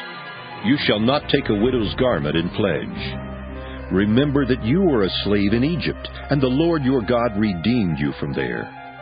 Therefore I command you to do this. When you reap your harvest in your field and forget a sheaf in the field, you shall not go back to get it. It shall be left for the alien, the orphan, and the widow, so that the Lord your God may bless you in all your undertakings. When you beat your olive trees, do not strip what is left. It shall be for the alien, the orphan, and the widow. When you gather the grapes of your vineyard, do not glean what is left. It shall be for the alien, the orphan, and the widow. Remember that you were a slave in the land of Egypt. Therefore I am commanding you to do this. Deuteronomy 25. Suppose two persons have a dispute and enter into litigation, and the judges decide between them, declaring one to be in the right and the other to be in the wrong. If the one in the wrong deserves to be flogged, the judge shall make that person lie down and be beaten in his presence with the number of lashes proportionate to the offense. 40 lashes may be given, but not more. If more lashes than these are given, your neighbor will be degraded in your sight. You shall not muzzle an ox while it is treading out the grain. When brothers reside together and one of them dies and has no son, the wife of the deceased shall not be married outside the family to a stranger. Her husband's brother shall go in to her, taking her in marriage, and performing the duty of a husband's brother to her. And the firstborn whom she bears shall succeed to the name of the deceased brother, so that his name may not be blotted out of Israel. But if the man has no desire to marry his brother's widow, then his brother's widow shall go up to the elders at the gate and say, My husband's brother refuses to perpetuate his brother's name in Israel. He will not perform the duty of a husband's brother to me. Then the elders of his town shall summon him and speak to him. If he persists, saying, I have no desire to marry her, then his brother's wife shall go up to him in the presence of the elders, pull his sandal off his foot, spit in his face, and declare, This is what is done to the man who does not build up his brother's house. Throughout Israel his family shall be known as the house of him whose sandal was pulled off. If men get into a fight with one another, and the wife of one intervenes to rescue her husband from the grip of his opponent by reaching out and seizing his genitals, you shall cut off her hand, show no pity. You shall not have in your bag 2 kinds of weights, large and small. You shall not have in your house 2 kinds of measures, large and small. You shall have only a full and honest weight. You shall have only a full and honest measure, so that your days may be long in the land that the Lord your God is giving you. For all who do such things, all who act dishonestly, are abhorrent to the Lord your God. Remember what Amalek did to you on your journey out of Egypt, how he attacked you on the way when you were faint and weary, and struck down all who lagged behind you. He did not fear God. Therefore, when the Lord your God has given you rest from all your enemies on every hand, in the land that the Lord your God is giving you as an inheritance to possess, you shall blot out the remembrance of Amalek from under heaven. Do not forget. Deuteronomy 26. When you have come into the land that the Lord your God is giving you as an inheritance to possess, and you possess it and settle in it, you shall take some of the first of all the fruit of the ground, which you harvest from the land that the Lord your God is giving you, and you shall put it in a basket, and go to the place that the Lord your God will choose as a dwelling for his name. You shall go to the priest who is in office at that time, and say to him, Today I declare to the Lord your God that I have come into the land that the Lord swore to our ancestors to give us. When the priest takes the basket from your hand and sets it down before the altar of the Lord your God, you shall make this response before the Lord your God. A wandering Aramean was my ancestor. He went down into Egypt and lived there as an alien, few in number, and there he became a great nation, mighty and populous. When the Egyptians treated us harshly and afflicted us by imposing hard labor on us, we cried to the Lord, the God of our ancestors. The Lord heard our voice and saw our affliction, our toil, and our oppression. The Lord brought us out of Egypt with a mighty hand and an outstretched arm, with a terrifying display of power, and with signs and wonders. And he brought us into this place and gave us this land, a land flowing with milk and honey. So now I bring the first of the fruit of the ground that you, O Lord, have given me. You shall set it down before the Lord your God, and bow down before the Lord your God. Then you, together with the Levites and the aliens who reside among you, shall celebrate with all the bounty that the Lord your God has given to you and to your house. When you have finished paying all the tithe of your produce in the 3rd year, which is the year of the tithe, giving it to the Levites, the aliens, the orphans, and the widows, so that they may eat their fill within your towns. Then you shall say before the Lord your God, I have removed the sacred portion from the house, and I have given it to the Levites, the resident aliens, the orphans, and the widows, in accordance with your entire commandment that you commanded me. I have neither transgressed nor forgotten any of your commandments. I have not eaten of it while in mourning. I have not removed any of it while I was unclean, and I have not offered any of it to the dead. I have obeyed the Lord my God, doing just as you commanded me. Look down from your holy habitation from heaven, and bless your people Israel and the ground that you have given us, as you swore to our ancestors, a land flowing with milk and honey. This very day the Lord your God is commanding you to observe these statutes and ordinances, so observe them diligently, with all your heart and with all your soul.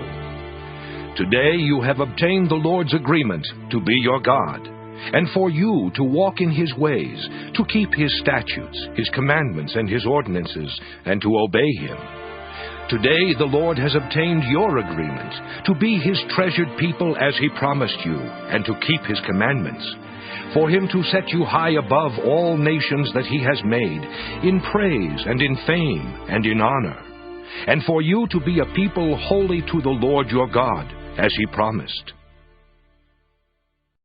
Deuteronomy 27. Then Moses and the elders of Israel charged all the people as follows.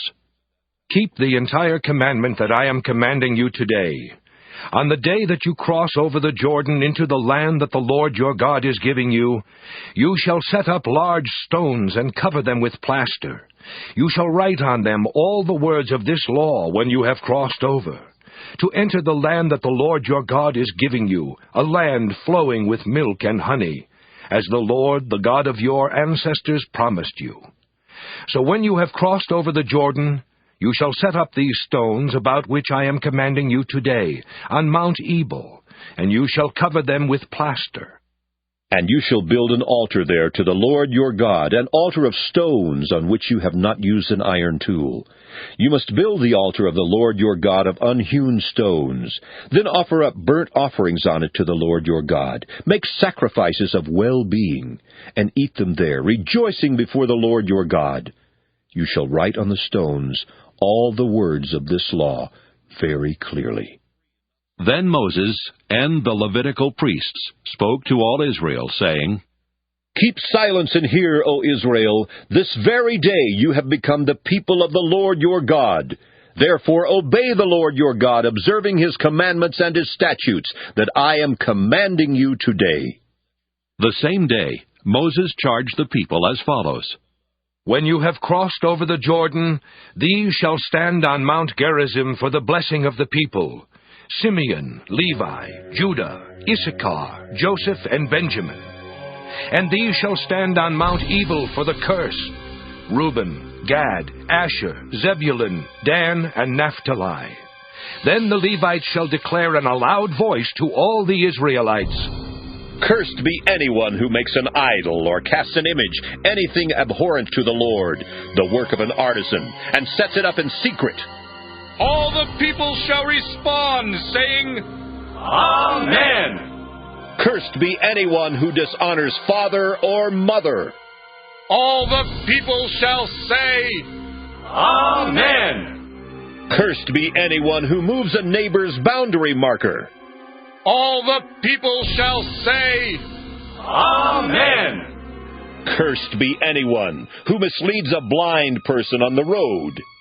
All the people shall say, Amen.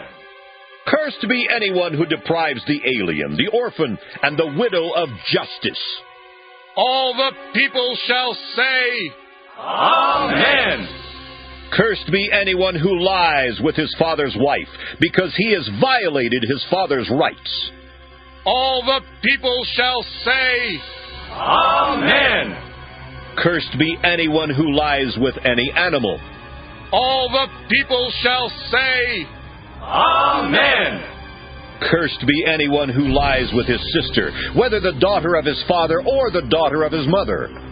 All the people shall say, Amen. Cursed be anyone who lies with his mother-in-law. All the people shall say, Amen. Cursed be anyone who strikes down a neighbor in secret. All the people shall say, Amen. Cursed be anyone who takes a bribe to shed innocent blood. All the people shall say, Amen. Cursed be anyone who does not uphold the words of this law by observing them. All the people shall say, Amen. Deuteronomy 28. If you will only obey the Lord your God by diligently observing all his commandments that I am commanding you today, the Lord your God will set you high above all the nations of the earth. All these blessings shall come upon you and overtake you, if you obey the Lord your God. Blessed shall you be in the city, and blessed shall you be in the field. Blessed shall be the fruit of your womb, the fruit of your ground, and the fruit of your livestock, both the increase of your cattle and the issue of your flock. Blessed shall be your basket and your kneading bowl. Blessed shall you be when you come in, and blessed shall you be when you go out. The Lord will cause your enemies who rise against you to be defeated before you. They shall come out against you one way and flee before you 7 ways. The Lord will command the blessing upon you in your barns, and in all that you undertake. He will bless you in the land that the Lord your God is giving you. The Lord will establish you as his holy people, as he has sworn to you, if you keep the commandments of the Lord your God and walk in his ways. All the peoples of the earth shall see that you are called by the name of the Lord, and they shall be afraid of you. The Lord will make you abound in prosperity, in the fruit of your womb, in the fruit of your livestock, and in the fruit of your ground in the land that the Lord swore to your ancestors to give you. The Lord will open for you his rich storehouse, the heavens, to give the rain of your land in its season, and to bless all your undertakings. You will lend to many nations, but you will not borrow. The Lord will make you the head and not the tail. You shall be only at the top and not at the bottom, if you obey the commandments of the Lord your God, which I am commanding you today, by diligently observing them. And if you do not turn aside from any of the words that I am commanding you today, either to the right or to the left, following other gods to serve them.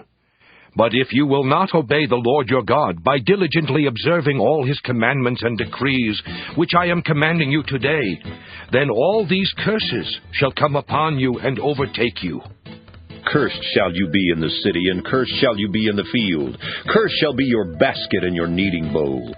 Cursed shall be the fruit of your womb, the fruit of your ground, the increase of your cattle, and the issue of your flock. Cursed shall you be when you come in, and cursed shall you be when you go out. The Lord will send upon you disaster, panic, and frustration in everything you attempt to do, until you are destroyed and perish quickly on account of the evil of your deeds, because you have forsaken me. The Lord will make the pestilence cling to you until it has consumed you off the land that you are entering to possess. The Lord will afflict you with consumption, fever, inflammation, with fiery heat and drought, and with blight and mildew. They shall pursue you until you perish. The sky over your head shall be bronze, and the earth under you iron. The Lord will change the rain of your land into powder, and only dust shall come down upon you from the sky until you are destroyed. The Lord will cause you to be defeated before your enemies. You shall go out against them one way and flee before them 7 ways. You shall become an object of horror to all the kingdoms of the earth. Your corpses shall be food for every bird of the air and animal of the earth, and there shall be no one to frighten them away. The Lord will afflict you with the boils of Egypt, with ulcers, scurvy, and itch, of which you cannot be healed. The Lord will afflict you with madness, blindness, and confusion of mind. You shall grope about at noon as blind people grope in darkness, but you shall be unable to find your way. And you shall be continually abused and robbed without anyone to help. You shall become engaged to a woman, but another man shall lie with her. You shall build a house, but not live in it.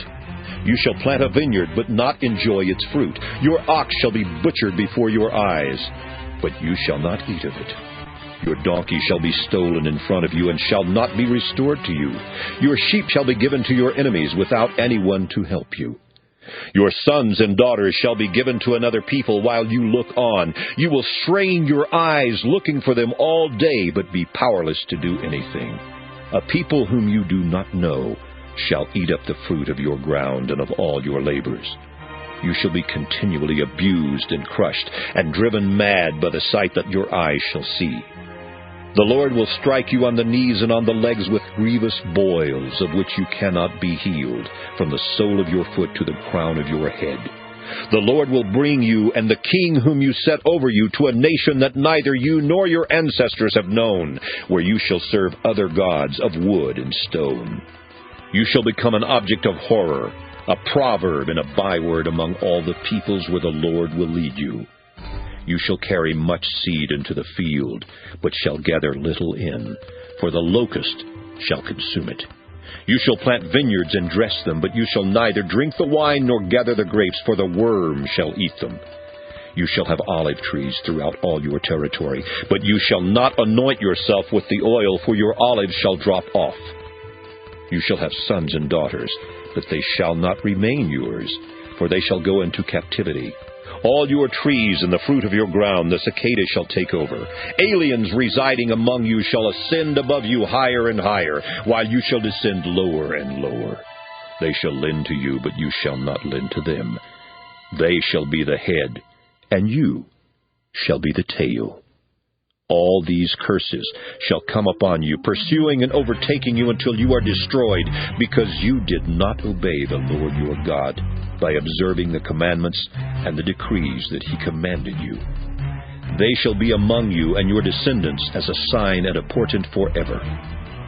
Because you did not serve the Lord your God joyfully and with gladness of heart for the abundance of everything, therefore you shall serve your enemies, whom the Lord will send against you, in hunger and thirst, in nakedness and lack of everything. He will put an iron yoke on your neck until he has destroyed you. The Lord will bring a nation from far away, from the end of the earth, to swoop down on you like an eagle, a nation whose language you do not understand, a grim-faced nation, showing no respect to the old or favor to the young. It shall consume the fruit of your livestock and the fruit of your ground until you are destroyed, leaving you neither grain, wine, and oil, nor the increase of your cattle and the issue of your flock, until it has made you perish. It shall besiege you in all your towns until your high and fortified walls, in which you trusted, come down throughout your land. It shall besiege you in all your towns throughout the land that the Lord your God has given you. In the desperate straits to which the enemy siege reduces you, you will eat the fruit of your womb, the flesh of your own sons and daughters, whom the Lord your God has given you. Even the most refined and gentle of men among you will begrudge food to his own brother, to the wife whom he embraces, and to the last of his remaining children, giving to none of them any of the flesh of his children whom he is eating, because nothing else remains to him. In the desperate straits to which the enemy siege will reduce you in all your towns. She who is the most refined and gentle among you, so gentle and refined that she does not venture to set the sole of her foot on the ground, will begrudge food to the husband whom she embraces, to her own son and to her own daughter, begrudging even the afterbirth that comes out from between her thighs, and the children that she bears, because she is eating them in secret for lack of anything else. In the desperate straits to which the enemy siege will reduce you in your towns. If you do not diligently observe all the words of this law that are written in this book, fearing this glorious and awesome name, the Lord your God, then the Lord will overwhelm both you and your offspring with severe and lasting afflictions and grievous and lasting maladies. He will bring back upon you all the diseases of Egypt, of which you were in dread, and they shall cling to you. Every other malady and affliction, even though not recorded in the book of this law, the Lord will inflict on you until you are destroyed. Although once you were as numerous as the stars in heaven, you shall be left few in number, because you did not obey the Lord your God. And just as the Lord took delight in making you prosperous and numerous, so the Lord will take delight in bringing you to ruin and destruction. You shall be plucked off the land that you are entering to possess. The Lord will scatter you among all peoples from one end of the earth to the other, and there you shall serve other gods of wood and stone, which neither you nor your ancestors have known. Among those nations you shall find no ease, no resting place for the sole of your foot. There the Lord will give you a trembling heart, failing eyes, and a languishing spirit. Your life shall hang in doubt before you. Night and day you shall be in dread, with no assurance of your life. In the morning you shall say, "If only it were evening." And at evening you shall say, "If only it were morning." Because of the dread that your heart shall feel, and the sights that your eyes shall see. The Lord will bring you back in ships to Egypt, by a route that I promised you would never see again. And there you shall offer yourselves for sale to your enemies as male and female slaves. But there will be no buyer. Deuteronomy 29.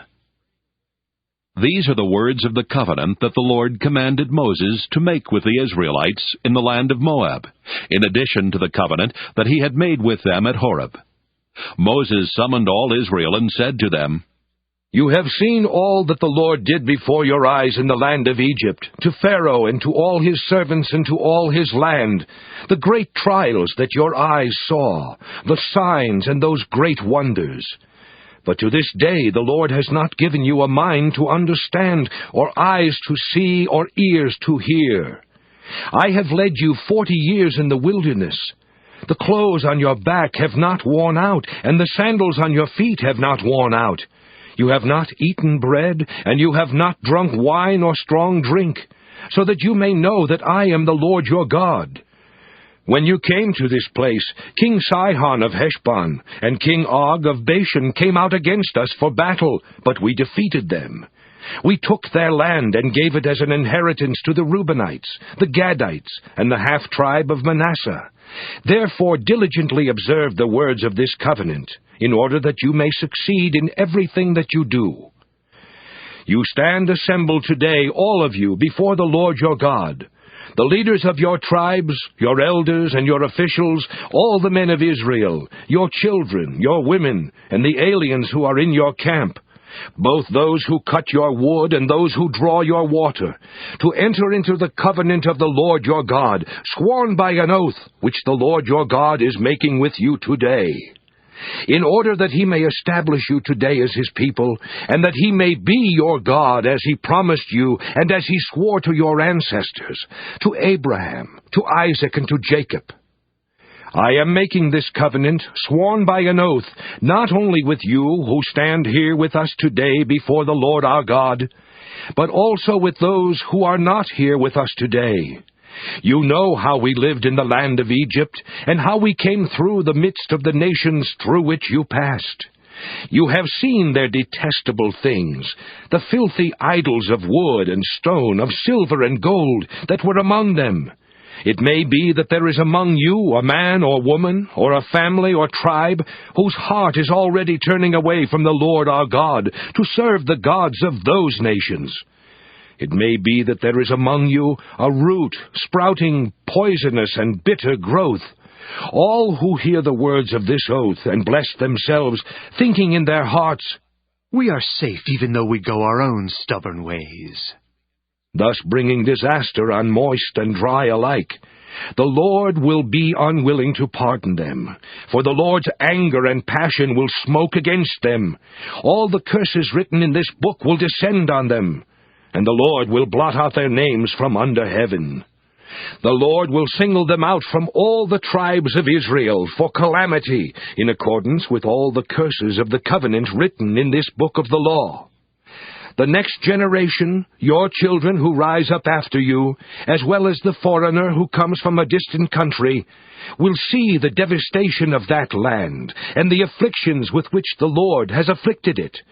All its soil burned out by sulfur and salt, nothing planted, nothing sprouting, unable to support any vegetation, like the destruction of Sodom and Gomorrah, Admah and Zeboiim, which the Lord destroyed in his fierce anger. They, and indeed all the nations, will wonder, "Why has the Lord done thus to this land? What caused this great display of anger?" They will conclude, "It is because they abandoned the covenant of the Lord, the God of their ancestors, which he made with them when he brought them out of the land of Egypt. They turned and served other gods, worshipping them, gods whom they had not known, and whom he had not allotted to them. So the anger of the Lord was kindled against that land, bringing on it every curse written in this book. The Lord uprooted them from their land in anger, fury, and great wrath, and cast them into another land, as is now the case." The secret things belong to the Lord our God, but the revealed things belong to us and to our children forever, to observe all the words of this law. Deuteronomy 30. When all these things have happened to you, the blessings and the curses that I have set before you, if you call them to mind among all the nations where the Lord your God has driven you, and return to the Lord your God, and you and your children obey him with all your heart and with all your soul, just as I am commanding you today, then the Lord your God will restore your fortunes and have compassion on you, gathering you again from all the peoples among whom the Lord your God has scattered you. Even if you are exiled to the ends of the world, from there the Lord your God will gather you, and from there he will bring you back. The Lord your God will bring you into the land that your ancestors possessed, and you will possess it. He will make you more prosperous and numerous than your ancestors. Moreover, the Lord your God will circumcise your heart and the heart of your descendants, so that you will love the Lord your God with all your heart and with all your soul, in order that you may live. The Lord your God will put all these curses on your enemies and on the adversaries who took advantage of you. Then you shall again obey the Lord, observing all his commandments that I am commanding you today. And the Lord your God will make you abundantly prosperous in all your undertakings, in the fruit of your body, in the fruit of your livestock, and in the fruit of your soil. For the Lord will again take delight in prospering you, just as he delighted in prospering your ancestors, when you obey the Lord your God by observing his commandments and decrees that are written in this book of the law, because you turn to the Lord your God with all your heart and with all your soul. Surely this commandment that I am commanding you today is not too hard for you, nor is it too far away. It is not in heaven that you should say, "Who will go up to heaven for us and get it for us, so that we may hear it and observe it?" Neither is it beyond the sea that you should say, "Who will cross to the other side of the sea for us and get it for us, so that we may hear it and observe it?" No, the word is very near to you. It is in your mouth and in your heart for you to observe. See, I have set before you today life and prosperity, death and adversity. If you obey the commandments of the Lord your God that I am commanding you today, by loving the Lord your God, walking in his ways, and observing his commandments, decrees, and ordinances, then you shall live and become numerous, and the Lord your God will bless you in the land that you are entering to possess.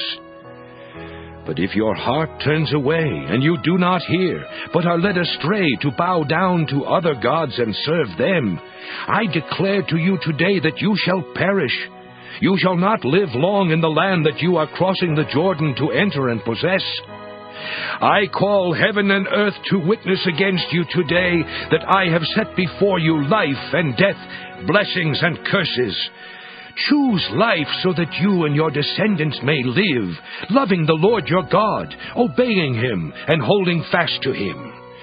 For that means life to you and length of days, so that you may live in the land that the Lord swore to give to your ancestors, to Abraham, to Isaac, and to Jacob. Deuteronomy 31. When Moses had finished speaking all these words to all Israel, he said to them, I am now 120 years old. I am no longer able to get about, and the Lord has told me, you shall not cross over this Jordan. The Lord your God Himself will cross over before you. He will destroy these nations before you, and you shall dispossess them. Joshua also will cross over before you, as the Lord promised. The Lord will do to them as He did to Sihon and Og, the kings of the Amorites, and to their land when He destroyed them. The Lord will give them over to you, and you shall deal with them in full accord with the command that I have given to you. Be strong and bold. Have no fear or dread of them, because it is the Lord your God who goes with you. He will not fail you or forsake you. Then Moses summoned Joshua, and said to him in the sight of all Israel, Be strong and bold, for you are the one who will go with this people into the land that the Lord has sworn to their ancestors to give them, and you will put them in possession of it. It is the Lord who goes before you. He will be with you. He will not fail you or forsake you. Do not fear or be dismayed. Then Moses wrote down this law and gave it to the priests, the sons of Levi, who carried the ark of the covenant of the Lord, and to all the elders of Israel.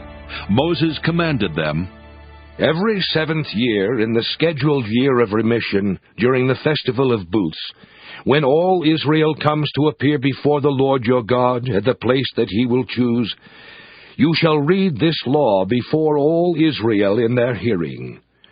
Assemble the people, men, women, and children, as well as the aliens residing in your towns, so that they may hear and learn to fear the Lord your God, and to observe diligently all the words of this law, and so that their children, who have not known it, may hear and learn to fear the Lord your God, as long as you live in the land that you are crossing over the Jordan to possess. The Lord said to Moses, Your time to die is near. Call Joshua and present yourselves in the tent of meeting, so that I may commission him. So Moses and Joshua went and presented themselves in the tent of meeting, and the Lord appeared at the tent in a pillar of cloud. The pillar of cloud stood at the entrance to the tent. The Lord said to Moses, Soon you will lie down with your ancestors. Then this people will begin to prostitute themselves to the foreign gods in their midst, the gods of the land into which they are going. They will forsake me, breaking my covenant that I have made with them.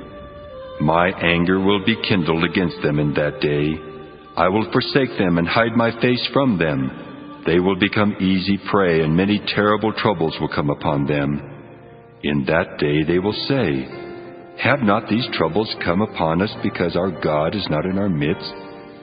On that day I will surely hide my face on account of all the evil they have done by turning to other gods. Now therefore write this song, and teach it to the Israelites. Put it in their mouths, in order that this song may be a witness for me against the Israelites.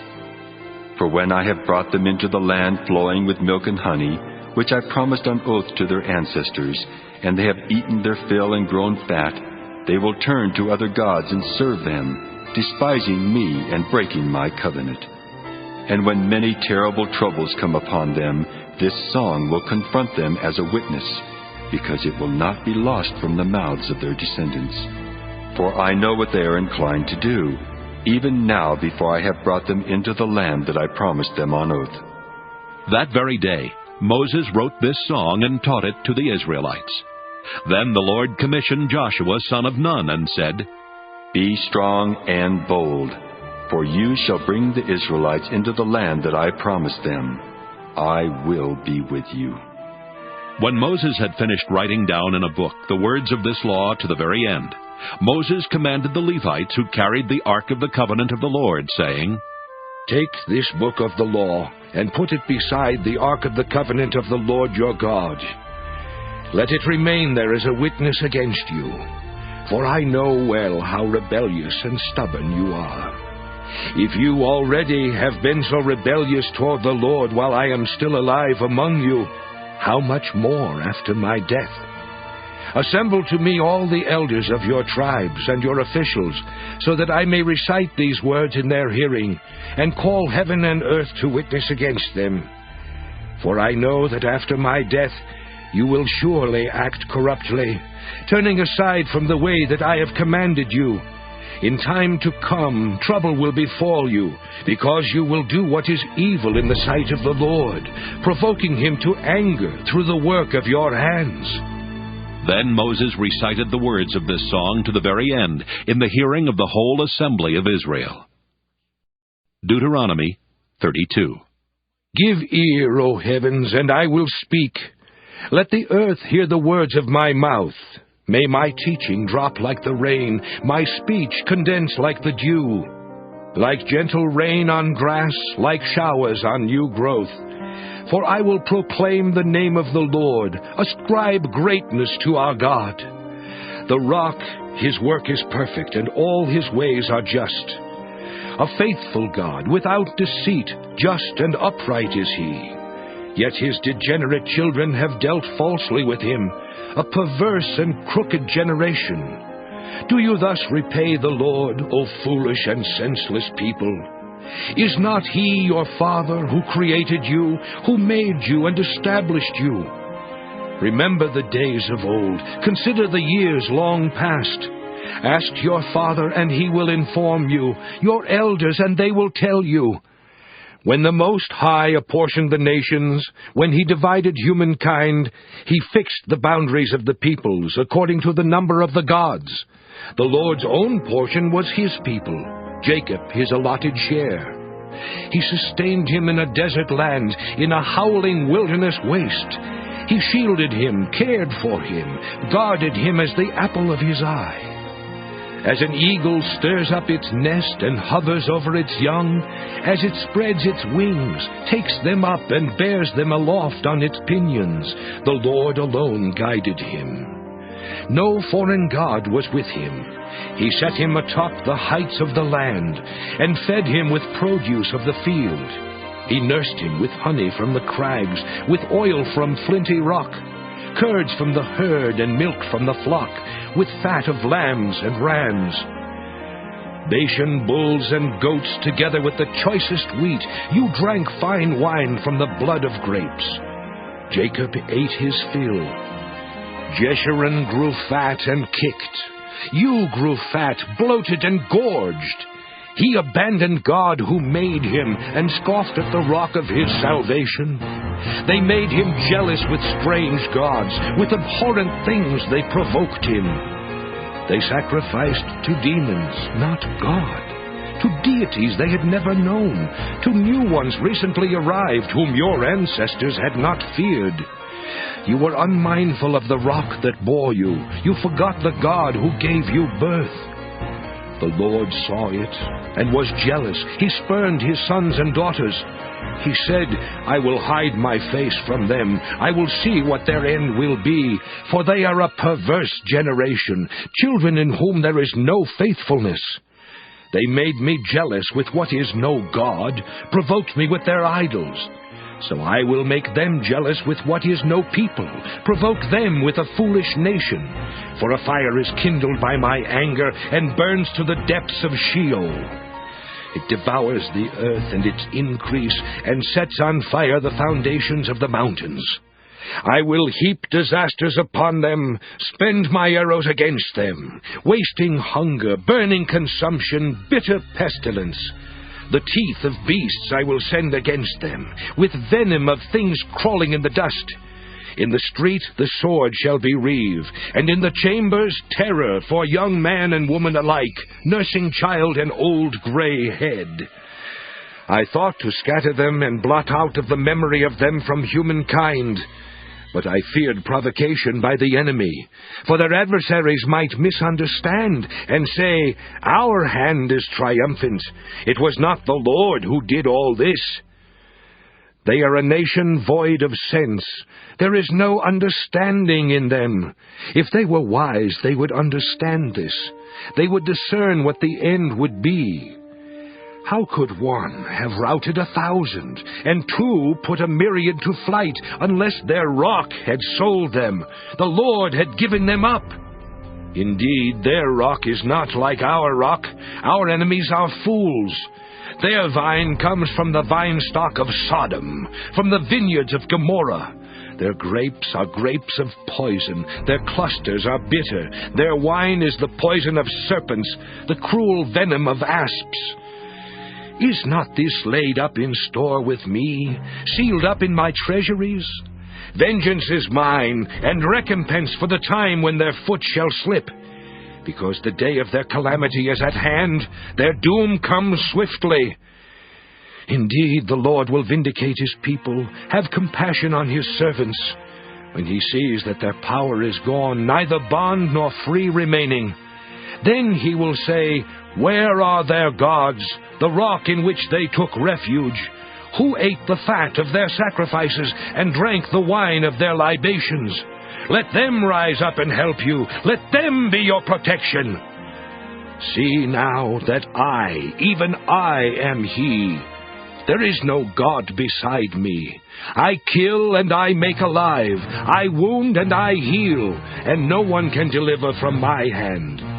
For I lift up my hand to heaven and swear, as I live forever, when I whet my flashing sword and my hand takes hold on judgment, I will take vengeance on my adversaries and will repay those who hate me. I will make my arrows drunk with blood, and my sword shall devour flesh, with the blood of the slain and the captives from the long-haired enemy. Praise, O heavens, his people. Worship him, all you gods. For he will avenge the blood of his children, and take vengeance on his adversaries. He will repay those who hate him, and cleanse the land for his people. Moses came and recited all the words of this song in the hearing of the people, he and Joshua son of Nun.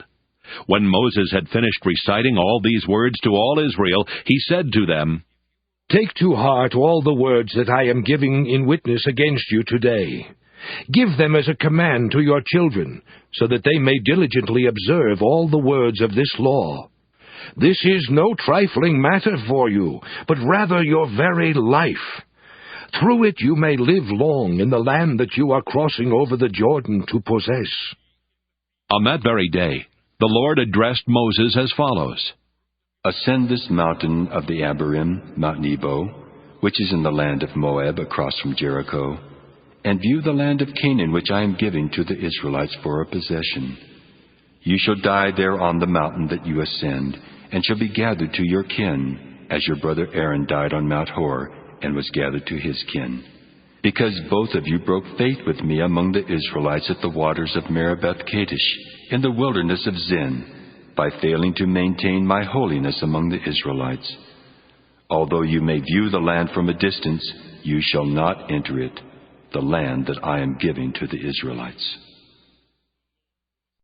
Deuteronomy 33. This is the blessing with which Moses, the man of God, blessed the Israelites before his death. He said, The Lord came from Sinai, and dawned from Seir upon us. He shone forth from Mount Paran. With him were myriads of holy ones, at his right a host of his own. Indeed, O favorite among peoples, all his holy ones were in your charge.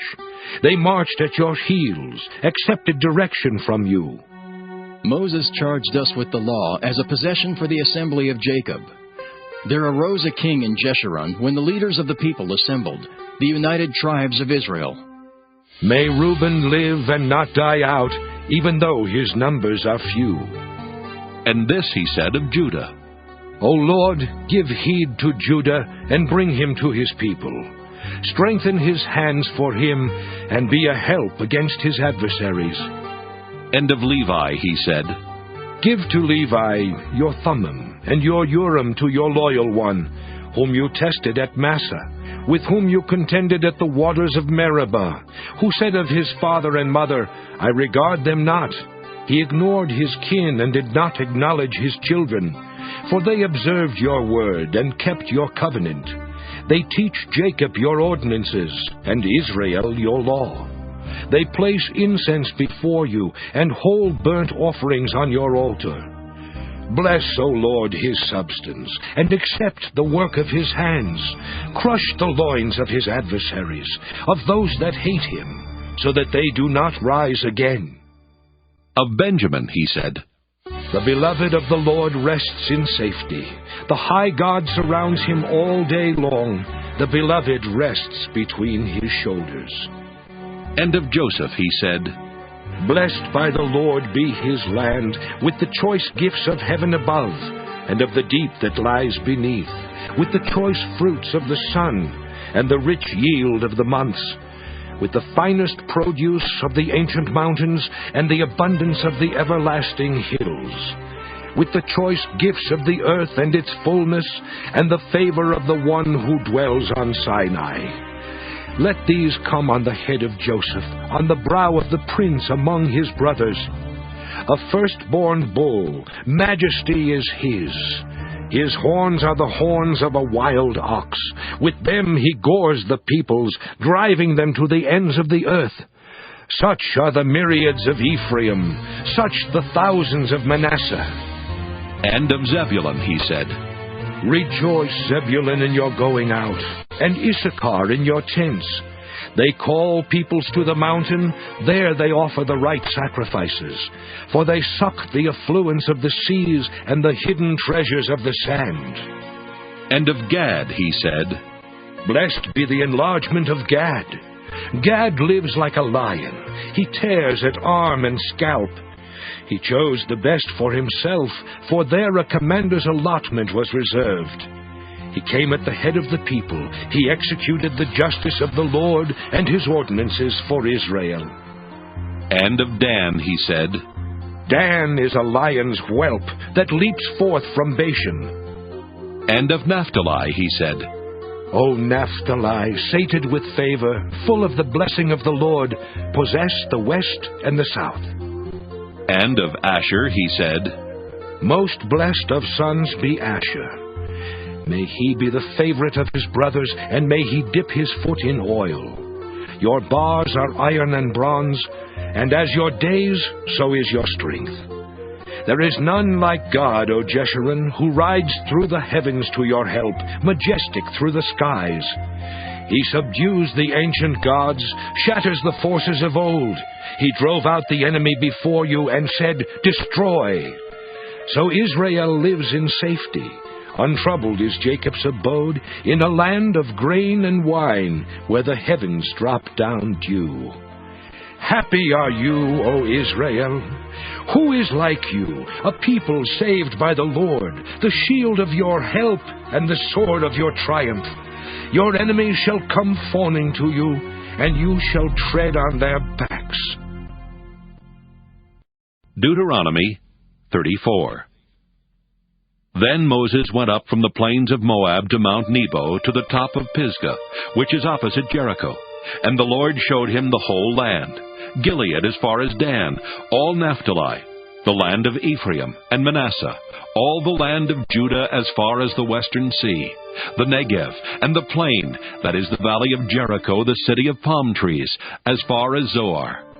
The Lord said to him, This is the land of which I swore to Abraham, to Isaac, and to Jacob, saying, I will give it to your descendants. I have let you see it with your eyes, but you shall not cross over there.